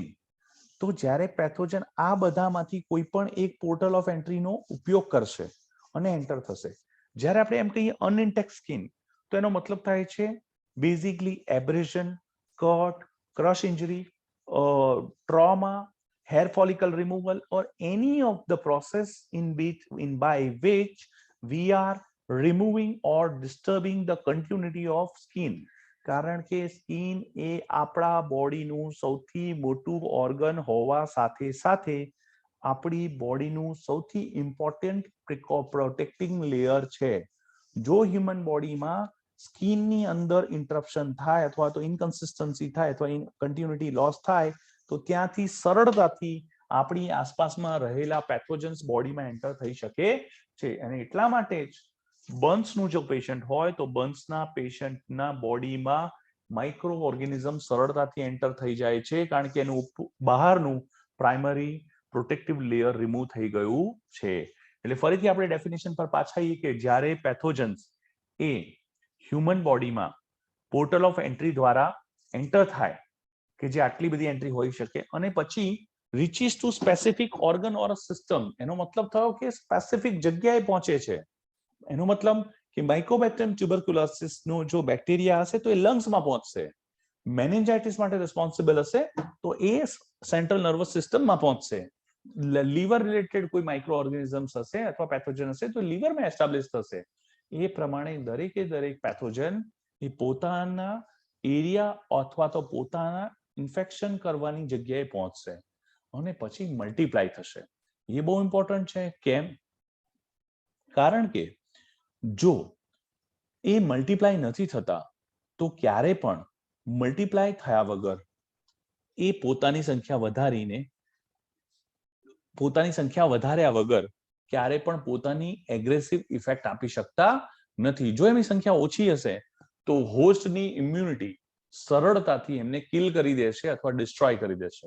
એટલા માટે કોઈ પણ પેથોજન હોય એનું એક જ જીવનનો ઉદ્દેશ્ય હોય છે પોતાની સંખ્યા વધારવી અને પોતાની આસપાસ જે હોસ્ટ છે એમાંથી ન્યુટ્રિશન લેવાનું અથવા એના સેલને ડિસ્ટ્રોય કરવાનું અને પોતાની સંખ્યા કન્ટિન્યુઅસલી વધારતા રહેવાનું. એટલે જ્યારે તમે પોતાની સંખ્યા વધારે છે અને પછી એ જે તે ઓર્ગન અથવા સિસ્ટમનું કામને ડિસ્ટર્બ કરે છે અથવા એડવર્સ ઇફેક્ટ આપે છે ત્યારે એને ઇન્ફેક્શન કહેવામાં આવે છે. રિમેમ્બર વન થિંગ હિયર કે જો આપણે ટોટલી એક એક્ઝામ્પલ આપું તો એક્ઝામ્પલ એ રીતે તમે લઈ શકો કે માઇકોબેક્ટેરિયમ ટ્યુબરક્યુલાઈ એ પેથોજન છે, હ્યુમન બોડી એ હોસ્ટ છે, તો એ રેસ્પિરેટરી સિસ્ટમ દ્વારા એટલે નોઝ અથવા માઉથ દ્વારા અપર રેસ્પિરેટરી સિસ્ટમ દ્વારા પાસ થઈને લંગની અંદર એસ્ટાબ્લિશ થાય છે, પોતાની સંખ્યા વધારે છે અને પછી થોડા સમય પછી એ પોતાના ગ્રોથના કારણે સાઇન અથવા સિમ્પટમ્સ આપે છે, જેમ કે evening rise fever, weight loss, બરાબર, તો અને કફિંગ અથવા કફિંગ વિથ સ્પુટમ. તો આ બધી વસ્તુમાં આપણે સમજી શક્યા કે માઇકોબેક્ટેરિયમ ટ્યુબરક્યુલાઈ એ બેઝિકલી લંગની અંદર પોતાની સંખ્યા વધારીને લંગ્સને ડિસ્ટર્બ કરવાની શરૂઆત કરી છે. આ ડિસ્ટર્બન્સ થવાના કારણે લંગનું પોતાનું કામ ડિસ્ટર્બ થાય છે, એટલે આપણને પેશન્ટમાં લો ગ્રેડ ફીવર, વેટ લોસ અને સ્પુટમ અને કફિંગની કમ્પ્લેન્સ જોવા મળે છે. તો એનો મતલબ કે આ આખી સાયકલ કેવી રીતે કમ્પ્લીટ થઈ કે થોડા સમય પહેલા એ વ્યક્તિની અંદર માઇકોબેક્ટેરિયમ ટ્યુબરક્યુલાઈ એન્ટર થયો હશે, પછી મલ્ટિપ્લિકેશન દ્વારા એની સંખ્યા વધી હશે, પછી એને લંગ્સના ફંક્શનને ડિસ્ટર્બ કરવાની શરૂઆત કરી હશે અને પછી આપણને એના સાઇન અને સિમ્પટમ્સ દેખાયા હશે. આ આખી સાયકલને ઇન્ફેક્શન કહેવામાં આવે છે. હવે રિમેમ્બર વન થિંગ કે ઇન્ફેક્શન એ દર વખતે વિઝિબલ હોય એ જરૂરી નથી. ઘણીવાર ઇન્ફેક્શનના સાઇન સિમ્પટમ્સ ન હોવા છતાં પણ સિગ્નિફિકન્ટ એમાઉન્ટમાં માઇક્રો ઓર્ગેનિઝમ પ્રેઝન્ટ હોય છે.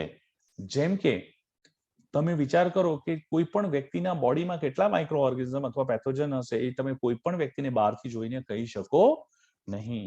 અને એટલા જ માટે હોસ્પિટલની અંદર વેરિયસ જગ્યાએ તમારે કેપ અને માસ્ક અને ઘણી જગ્યાએ મેન્ડેટરી માસ્ક પુટઅપ કરવાનું હોય છે, કારણ કે એક નવી ડેફિનેશન આવે છે જે તમારે એક્ઝામ પર્સપેક્ટિવથી અને તમારી માઇક્રોબાયોલોજીકલ અન્ડરસ્ટેન્ડિંગથી યાદ રાખવાની છે કે when pathogen enters into the host, reaches to by portal of entry, reaches to specific organ or system and multiply, but it is not yet disturbing the normal function of that system or organ.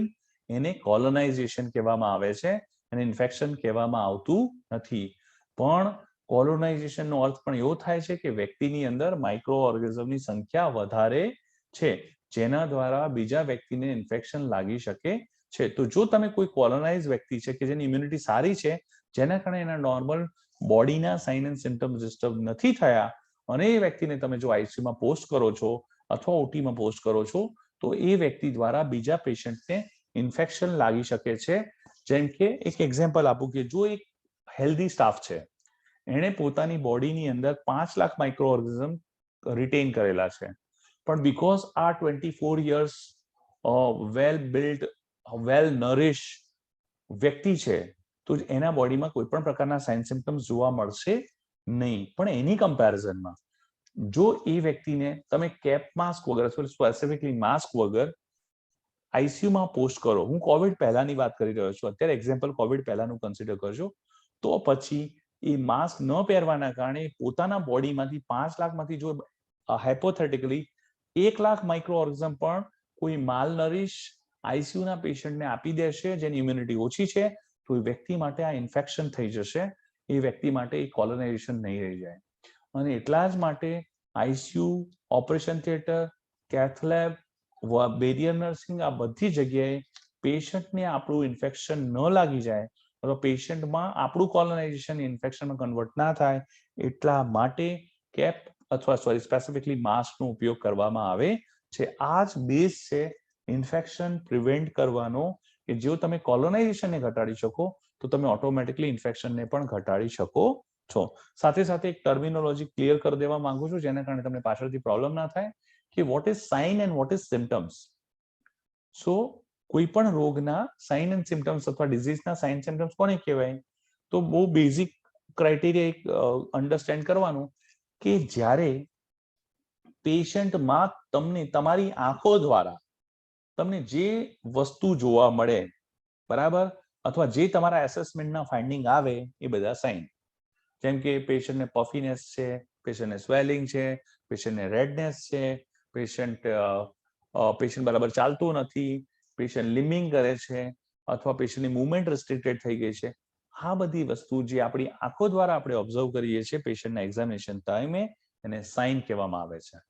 અને જે વસ્તુ પેશન્ટમાં તમને કાન દ્વારા જાણવા મળે, મતલબ patient એવું કહે છે કે મને રાત્રે ઊંઘ નથી આવતી, મેં 5 વાર મોશન પાસ કર્યા છે, મને ભૂખ નથી લાગતી, એ તમે જોઈ શકતા નથી પણ તમે સાંભળીને એ વસ્તુની ઇન્ફોર્મેશન મેળવો છો, તો એને તમે સિમ્પટમ્સ કહી શકો છો. અમુક વસ્તુ ઓવરલેપિંગ છે, જેમ કે પેન, બરાબર, પેશન્ટને બહુ પેન થતું હોય ને પેશન્ટ વિઝિબલ થાય તો તમે કહી શકો. પેશન્ટ એવું કહે કે મને પેટમાં દુખે છે તો એ સિમ્પટમ્સ થઈ જાય. પણ જ્યારે તમે પેશન્ટને ફિઝિકલ એક્ઝામિનેશન કરતા હો, જેમ કે તમે પાલ્પેશન કરો છો, તો રીબાઉન્ડ ટેન્ડરનેસ છે અથવા ટેન્ડરનેસ છે અથવા એબ્ડોમન પેઇન છે, એ તમારા પાલ્પેશનથી તમે જાણી શકો છો. તો પેઇન એ સાઇન પણ હોઈ શકે, સિમ્પટમ્સ પણ હોઈ શકે. પણ સામાન્ય રીતે જે આંખો દ્વારા જે ઇન્ફોર્મેશન મળે છે એ બધા પેઇન, બીજા સાઇન છે, અને કાન દ્વારા જે ઇન્ફોર્મેશન મળે છે એ સિમ્પટમ્સ છે. તો આ વસ્તુ બેઝિક અન્ડરસ્ટેન્ડિંગ સાથે તમારે યાદ રાખવાની છે કે ઇન્ફેક્શન શું છે. શું કે જ્યારે પેથોજન એ પોર્ટલ ઓફ એન્ટ્રી દ્વારા હોસ્ટમાં દાખલ થાય, પોતાની એક સ્પેસિફિક જગ્યા પર પહોંચે, સિસ્ટમ અથવા ઓર્ગન પર, પોતાની સંખ્યા વધારે અને જેના કારણે એડવર્સ ઇફેક્ટ આવે અથવા તો પેશન્ટ પોતાનું નોર્મલ ફંક્શન જતા રહે, એને ઇન્ફેક્શન કન્સિડર કરવામાં આવે છે. સો આ રીતે તમે સમજી શકો છો કે વોટ ઇઝ ઇન્ફેક્શન. હવે આપણે થોડા આગળ વધીએ. સો વોટ ઇઝ ઇન્ફ્લામેશન, બરાબર. તો બેઝિકલી આપણે સમજીએ કે ઇન્ફ્લામેશન કોને કહેવામાં. તો અહીં સુધી આપણે સમજીએ કે ઇન્ફેક્શન આપણે સમજ્યા કે આપણી બોડીમાં પેથોજન જે કામ કરે એને ઇન્ફેક્શન કહેવાય.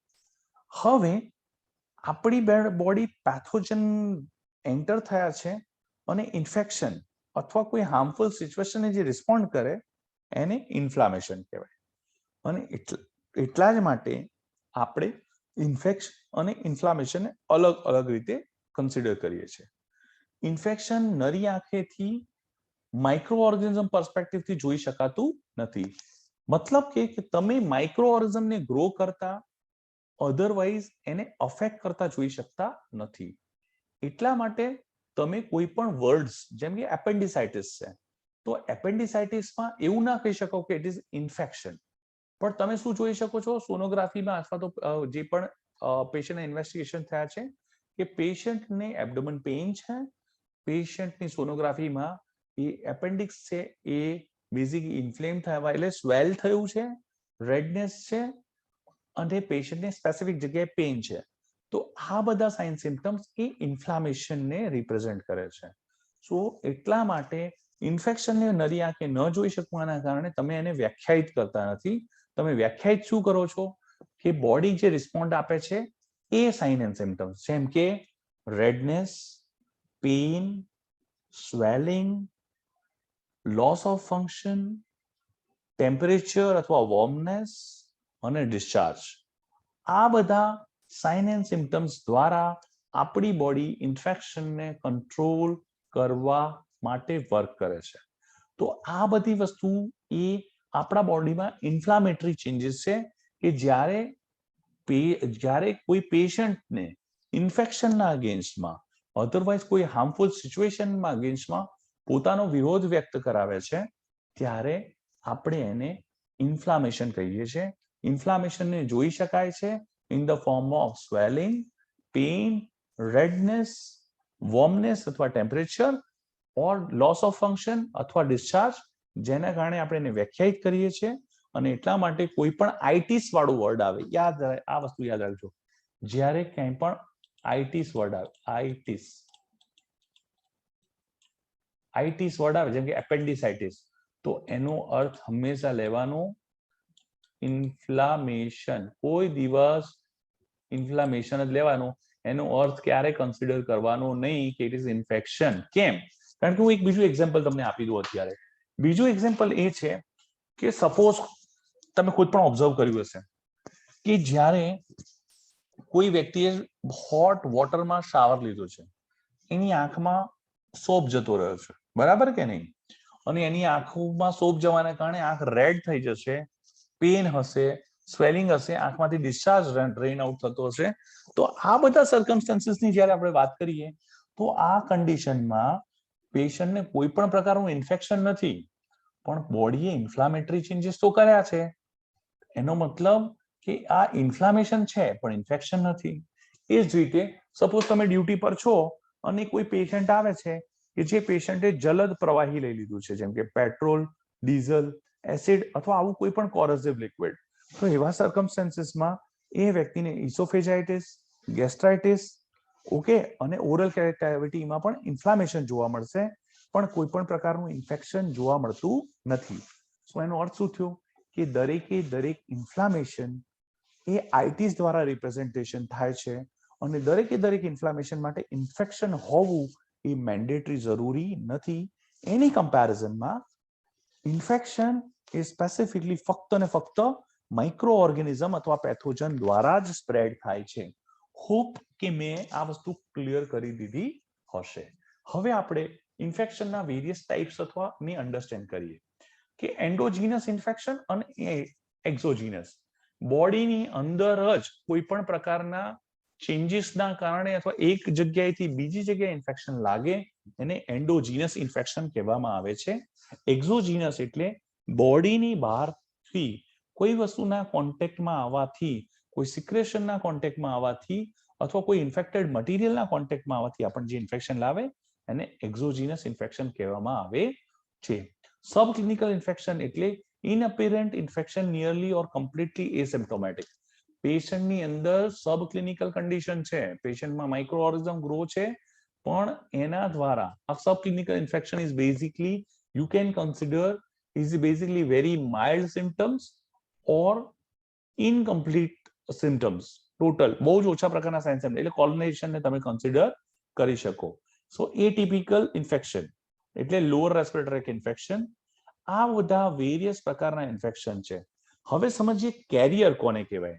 સો કેરિયર એટલે જ્યારે કોઈ વ્યક્તિ એ પોતાના બોડીમાં માઇક્રો ઓર્ગેનિઝમ્સને હાર્બર કરે, પણ એના દ્વારા એને કોઈ પણ પ્રકારનું ડિઝીઝ થાય નહીં, એને કેરિયર કહેવાય. સો આ ઘણા બધા કેરિયર્સ એવા હોય કે જેને ખુદને કોઈ ડિઝીઝ ના થાય પણ એના કારણે આપણે ડિઝીઝ થાય છે. હવે સ્પેસિફિક વાત કરીએ કે અત્યારે તમે સાંભળ્યું હશે કે નીપા વાયરસ, બરાબર.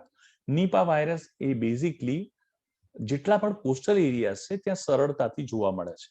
હવે નીપા વાયરસ એ એનું જે બેઝિકલી એ હેબિટેટ છે અથવા જો એનું કેરિયર છે એ છે ફ્રૂટ બેટ્સ. ફ્રૂટ બેટ્સ એ એની અંદર આ વાયરસ એ કોઈ પણ પ્રકારના ઇલનેસ વગર જોવા મળે છે. પણ જ્યારે આ ફ્રૂટ બેટ્સ ના બોડી સિક્રેશન્સ એ કોઈ બોડી સિક્રેશન કોઈ ફ્રૂટ્સના કોન્ટેક્ટમાં આવે અને એ ફ્રૂટ્સ એ કોઈ હ્યુમન દ્વારા લેવામાં આવે તો એ વાયરસ આપણા બોડીમાં એટલે પેશન્ટના બોડીમાં એન્ટર થઈ શકે છે. તો આ રીતે પર્સન અથવા વિચ હાર્બર્સ એ બેઝિકલી એવું વ્યક્તિ કે જે પોતાના બોડીમાં વ્યક્તિ અથવા તો ક્રિએચર અથવા તો ઇન્સેક્ટ કોઈ પણ પોતાની અંદર આ પેથોજનને કેરી કરે છે પણ એને પોતાને કોઈ પણ પ્રકારનું નુકસાન થતું નથી, એને કેરિયર કહેવામાં આવે છે. પછી આવે orthopod or arthropod borne disease with blood sucking insect. એટલે આપણા ત્યાં લાઇમ ડિસીઝ જોવા મળતો નથી, પણ તમે બેઝિકલી બ્લડ સકિંગ ઇન્સેક્ટ કે જે વેસ્ટર્ન કન્ટ્રીઝ અથવા યુરોપિયન કન્ટ્રીઝમાં જોવા મળે છે એના દ્વારા અમુક પ્રકારના પેરાસાઇટ્સ અને વાયરસ હ્યુમન બોડીમાં એન્ટર થઈને એ વેરિયસ જોઈન્ટ રિલેટેડ ડિઝીઝ જોવા મળતા હોય છે. સેકન્ડ ઇઝ વેક્ટર અને વેક્ટર બોર્ન ડિઝીઝ. વેરિયસ પ્રકારના વેક્ટર બોર્ન ડિઝીઝ છે કે જે આપણી આસપાસ જોવા મળે છે. ઝૂનોટિક ડિઝીઝ એટલે જ્યારે કોઈ પણ ડિઝીઝ એ પ્રાણીઓમાંથી હ્યુમન્સમાં આવે એ બધા પ્રકારના ડિઝીઝ ઝૂનોટિક ડિઝીઝ કહેવામાં આવે છે. ઝૂનોટિકની ડેફિનેશન ઘણીવાર એક્ઝામમાં પૂછાઈ છે, જેના કારણે તમારે ધ્યાન રાખવાનું કે વિચ આર ધ ઝૂનોટિક ડિઝીઝ. તો જે ડિઝીઝ કે જેમાં પ્રાણીઓથી હ્યુમનમાં બેઝિકલી માઇક્રો ઓર્ગેનિઝમ એન્ટર થાય અથવા પેથોજન એન્ટર થાય તેવા ડિઝીઝને ઝૂનોટિક ડિઝીઝ કહેવામાં આવે છે. હવે આપણે આ વસ્તુ કવર કરીએ કે વોટ આર ધ ફેક્ટર્સ કે જે માઇક્રો ઓર્ગેનિઝમ અથવા પેથોજન્સને ગ્રો કરવામાં કોન્ટ્રીબ્યુટ કરે છે. સો દે આર મોઇસ્ચર એન્ડ ડેસિકેશન્સ. જિંદગીમાં યાદ રાખવાની એક વસ્તુ છે કે મોઇસ્ચર અથવા વોટર વગર જીવન શક્ય નથી. જીવનની પ્રેઝન્સ એ મોઇસ્ચર સાથે છે. મોઇસ્ચરની એબ્સેન્સમાં લાંબા સમય સુધી કોઈ પણ પ્રકારનું જીવન જીવી શકતું નથી. Second, oxygen. સો ઓક્સિજન એટલે આપણે કવર કર્યું હતું એરોબિક, એનએરોબિક. ઓક્સિજનની પ્રેઝન્સમાં ગ્રો થાય તો એરોબિક, અને ઓક્સિજનની ગેરહાજરીમાં થાય તો anaerobic. Carbon dioxide. So carbon dioxide basically ઘણા માઇક્રો ઓર્ગેનિઝમને પોતાના ગ્રોથ માટે કાર્બન ડાયોક્સાઇડની જરૂર પડે છે કે જેની પ્રેઝન્સથી પેથોજન્સ ડેવલપ થાય છે. હવે એના પછી આવે પીએચ. પીએચ એટલે basically potentiality of hydrogen ion. આનાથી ગભરાવાની જરૂર નથી. આ શું છે? બેઝિકલી પીએચ એક એવો માનાંક છે કે જેના દ્વારા કોઈ પણ લિક્વિડ એ એસિડ છે અથવા આલ્કલાઇન અથવા બેઝિક છે એ ડિસાઇડ થાય છે. અને એક વસ્તુ યાદ રાખવાની કે જે પીએચ નો ક્રમાંક છે એ 0 થી 14 ની વચ્ચે હોય છે, અને 7 એ બેઝિકલી ન્યુટ્રલ ગણવામાં આવે છે કે જે દુનિયામાં જેનું પીએચ 7 હોય એ વસ્તુ એ ન્યુટ્રલ ગણવામાં આવે છે. એટલે ન તેને તમે એસિડ ગણી શકો ન તો બેઝ ગણી શકો. સો બેઝિકલી પીએચ નો સ્કેલ જોઈએ તો અહીંયા આવે 0, અહીંયા આવે 7 અને અહીંયા આવે છે 1, 4, 14. આમ જાઓ તો બધું એસિડિક, આમ જાઓ તો બીજું બેઝિક અથવા આલ્કલાઇન, અને આ જગ્યાએ બધું ન્યુટ્રલ. હવે યાદ એ રાખવાનું કે જો તમે કોઈ પણ વસ્તુની આલ્કલાઇનિટી વધારતા જ જાઓ તો પછી એ જગ્યાએ માઇક્રોઓર્ગેનિઝમ ગ્રો કરી શકે નહીં, અને કોઈ વસ્તુ બહુ જ એસિડિક હોય ત્યારે પણ ગ્રો કરી શકે નહીં. જેમ કે 0.3% HCl આપણા સ્ટમકમાં હોય છે, બરાબર? તો આપણું HCl ની પ્રેઝન્સના કારણે માઇક્રોઓર્ગેનિઝમ જે ઓરલ કેવિટી દ્વારા હ્યુમન બોડીમાં એન્ટર થતા હોય એને ઘટાડી શકાય છે. અને બહુ હાઈ આલ્કલાઇન હોય એ હોય ડિટર્જન્ટ. ડિટર્જન્ટ હોય એ બેઝિકલી ડિટર્જન્ટની અંદર એ હાલ આલ્કલાઇનિટી હોવાના કારણે ડિટર્જન્ટમાં પણ માઇક્રોઓર્ગેનિઝમ ગ્રો કરી શકતા નથી. હવે 7 એ ન્યુટ્રલ આવે. તો ન્યુટ્રલ કોનું હોય પીએચ? તો એનો આન્સર આવે distil water. Remember this, DW, distil water. Not a water only, કારણ કે વોટર એ દુનિયાનું સાર્વત્રિક અથવા તો યુનિવર્સલ સોલ્વન્ટ છે. આ સોલ્વન્ટની અંદર સરળતાથી કેમિકલ ડાયલ્યુટ થઈ જશે, અને ડાયલ્યુટ થવાના કારણે એમાં સરળતાથી ડાયલ્યુટ થવાના કારણે એ એસિડ અથવા બેઝ રીતે એની કેરેક્ટરિસ્ટિક્સ ડેવલપ થઈ જશે. એટલા માટે યાદ રાખવાનું કે પીએચ 7 ની આસપાસની હોય તો માઇક્રોઓર્ગેનિઝમ ગ્રો કરી શકે. જો વધારે પીએચ અથવા ઓછી પીએચ હોય તો માઇક્રોઓર્ગેનિઝમ ગ્રો કરી શકે નહીં. હવે પછી આવે લાઇટ. હવે લાઇટમાં યાદ રાખવાનું કે અલ્ટ્રાવાયોલેટ લાઇટ જે સનલાઇટમાં હોય છે એની પ્રેઝન્સમાં અથવા અલ્ટ્રાવાયોલેટનો યુઝ કરો તો પછી માઇક્રોઓર્ગેનિઝમ પોતાનું ગ્રો કરી શકતા નથી. અલ્ટ્રાવાયોલેટ રેઝ છે એ બેઝિકલી માઇક્રોઓર્ગેનિઝમની વોલને ડિસ્ટ્રક્ટ કરીને કિલ કરી દે છે. પછી આવે ઓસ્મોટિક ઇફેક્ટ. ઓસ્મોટિક ઇફેક્ટ એટલે યાદ રાખવાનું કે માઇક્રોઓર્ગેનિઝમની જે ઓવરઓલ સેલ સ્ટ્રક્ચર છે, સ્પેસિફિકલી જો બેક્ટેરિયાની વાત કરીએ તો બેક્ટેરિયા એ બેઝિકલી એક સેલ મેમ્બ્રેનની અંદર ક્લબ થયેલું એક ક્લસ્ટર છે. એટલે બેઝિકલી એની અંદર વેરિયસ ઓર્ગેનેલ્સ ફ્લોટ થતા હોય. હવે જો તમે એને બહુ જ હાઈ કોન્સન્ટ્રેટેડ લિક્વિડ્સમાં મૂકી દો તો બીકોઝ ઓસ્મોસિસ એન્ડ ડિફ્યુઝનના સિદ્ધાંત પ્રમાણે એની સેલ મેમ્બ્રેન ફાટી જશે. એટલે જ હાઈ કોન્સન્ટ્રેટેડ જગ્યાએ માઇક્રોઓર્ગેનિઝમ ગ્રો કરી શકતા નથી. હવે એને આપણે જીવન જરૂરિયાતની વસ્તુમાં ક્યાં યુઝ કરીએ છીએ કે બેઝિકલી કોઈ પણ વસ્તુનું બગડવું એનો મતલબ કે એમાં માઇક્રોઓર્ગેનિઝમની સંખ્યા વધી જાય. તો જ્યારે કોઈ પણ વસ્તુની અંદર તમારે માઇક્રોઓર્ગેનિઝમની સંખ્યા વધવા ના દેવી હોય તો તમે એને હાઈ કોન્સન્ટ્રેટેડ મીડિયમમાં મૂકી દેતા હોય છો. હું 2 એક્ઝામ્પલ આપું કે આપણે કોઈ પણ અથાણાને બેઝિકલી ઓઇલમાં મૂકી દેતા હોઈએ છીએ જેમાં બહુ હાઈ લિપિડ્સ છે, બરાબર? અને સાથે સાથે તમે છુંદાને સુગરમાં મૂકો છો, હાઈ કોન્સન્ટ્રેટેડ સુગર સિરપની અંદર. આ બંનેની અંદર ઓસ્મોલારિટી એટલી હાઈ હોય છે કે ત્યાં માઇક્રોઓર્ગેનિઝમ પોતાની સંખ્યા વધારી શકતા નથી અને એના સેલ વોલ ડિસ્ટ્રોય થઈ જતા હોય છે. એટલા માટે આ રીતે ઓસ્મોટિક ઇફેક્ટ દ્વારા આપણે માઇક્રો ઓર્ગેનિઝમની સંખ્યાનો ગ્રોથ અટકાવી શકીએ છીએ. મિકેનિકલ એન્ડ સોનિક સ્ટ્રેસ, તમે અત્યારે ઘણી જગ્યાએ સાંભળ્યું હશે કે અલ્ટ્રાસોનિક ક્લીનર્સ આવે છે, જે બેઝિકલી મિકેનિકલ અને સોનિક વેવ ક્રિએટ કરે છે. આ વેવ્સ એ બેઝિકલી માઇક્રો ઓર્ગેનિઝમની સેલ વોલને ડિસ્ટર્બ કરીને તેની ગ્રોથ અટકાવી શકે છે. મોઇસ્ચર અને ડેસિકેશન સાથે વોટર મેં કવર કરી દીધું હતું, પણ છતાંય હું કહી દઉં કે વોટર એ જીવન જરૂરિયાતની એક ઇમ્પોર્ટન્ટ વસ્તુ છે.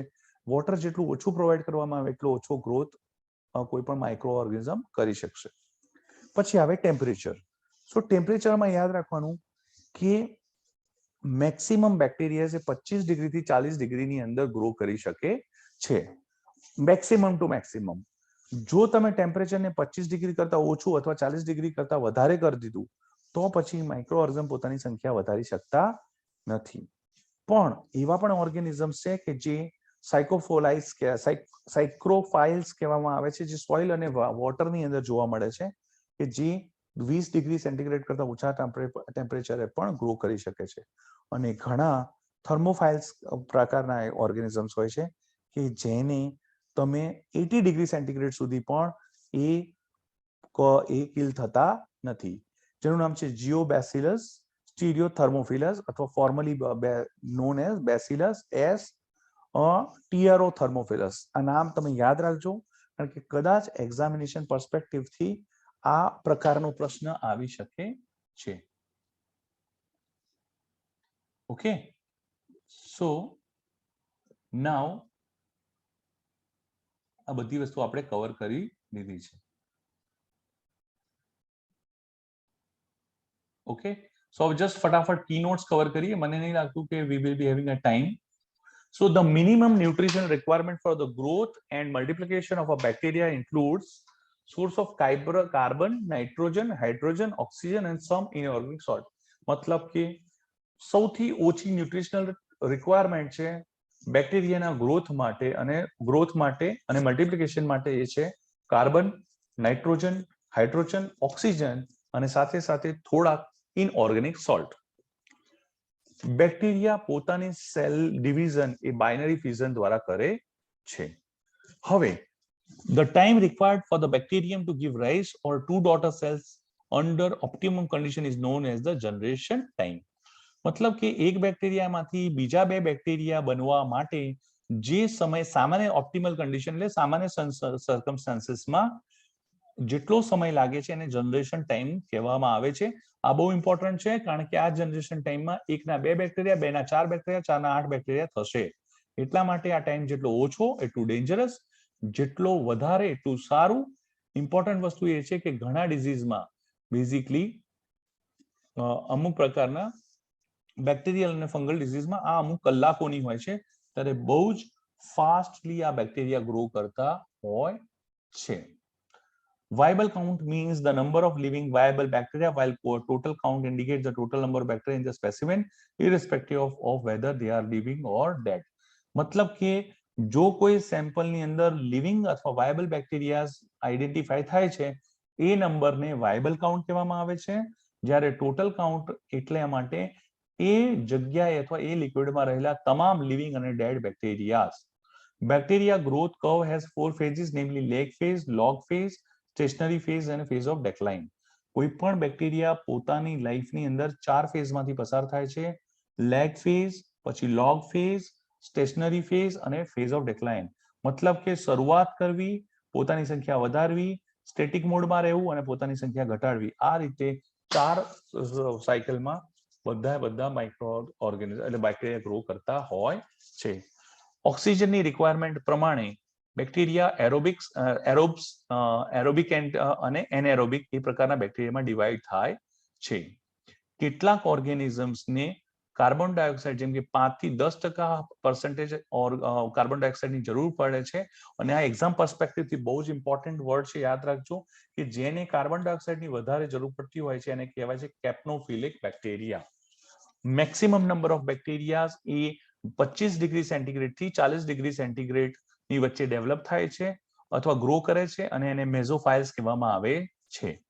The oxidizing and the reducing condition of the system is indicated by the net readiness of all components that system accept or a part of that electrons. This called oxidation reduction potential of redox potential. Basically exam perspective થી વધારે important નથી એટલે હું cover નથી કરતો. Anaerobic organism require low redox potential for their growth. Basically ionizations ની જે oxidation and reduction of carbon ની જે system છે એના વિશે ડિટેલ માટે આપણા એક્ઝામ માટે બહુ ઇમ્પોર્ટન્ટ નથી. Let's cover the question answer. Because of time constraint I will do faster. કે Mycobacterium tuberculosis ને generation time એટલે ડબલ થતા કેટલો ટાઈમ લાગે છે? So answer is 20 hours. 20 કલાકની અંદર Mycobacterium tuberculosis ડબલ થઈ જાય છે.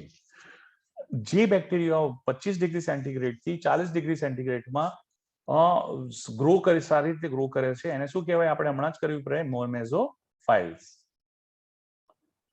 નીચેનામાંથી કયા બેક્ટેરિયા એ એસિડિક પીએચ માં ગ્રો કરી શકે છે?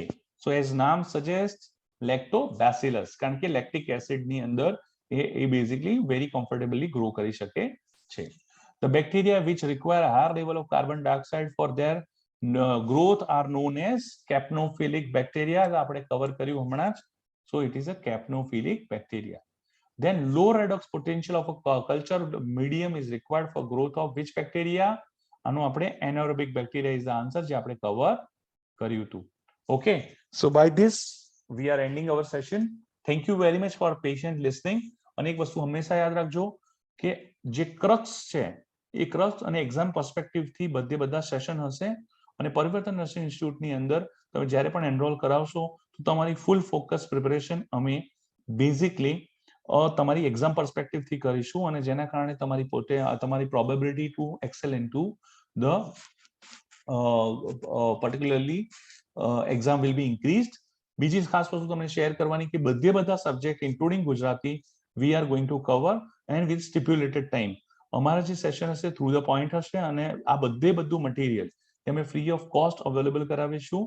સાથે સાથે ઓનલાઈન ડિજિટલ મીડિયા દ્વારા કન્ટિન્યુઅસલી તમારા કોન્ટેક્ટમાં રહીને તમારા ગ્રોથમાં અમે સહભાગી થઈશું અને કન્ટિન્યુઅસલી તમારા રીટેસ્ટ દ્વારા તમારો ઇન્ડિવિજ્યુઅલ પર્સનલાઇઝ રેકોર્ડ પણ શેર કરી શકાશે, જેના કારણે તમારા ગ્રોથ અને તમારું ટ્રેકિંગ ઓફ સક્સેસ એ એન્શ્યોર કરી શકાય.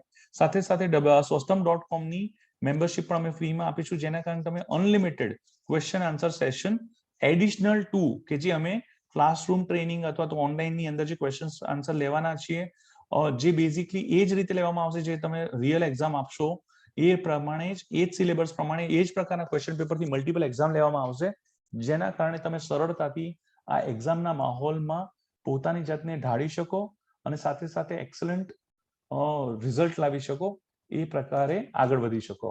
ઓકે, તો આ શુભેચ્છા સાથે જો તમે ઇન્ટરેસ્ટેડ હો તો અમને કોન્ટેક્ટ કરો અને અમે તમને આગળ ગાઈડ કરીશું કે હાઉ ટુ પ્રોસીડ. સાથે સાથે તમારા કોઈ ઇનપુટ્સ હોય અથવા તો ફીડબેક્સ હોય તો પણ તમે અમને જે સેડ નંબર છે swastham.com નો અને પરિવર્તન ઇન્સ્ટિટ્યૂટમાં એમ પણ શેર કરી શકો છો. Thank you very much for patient listening.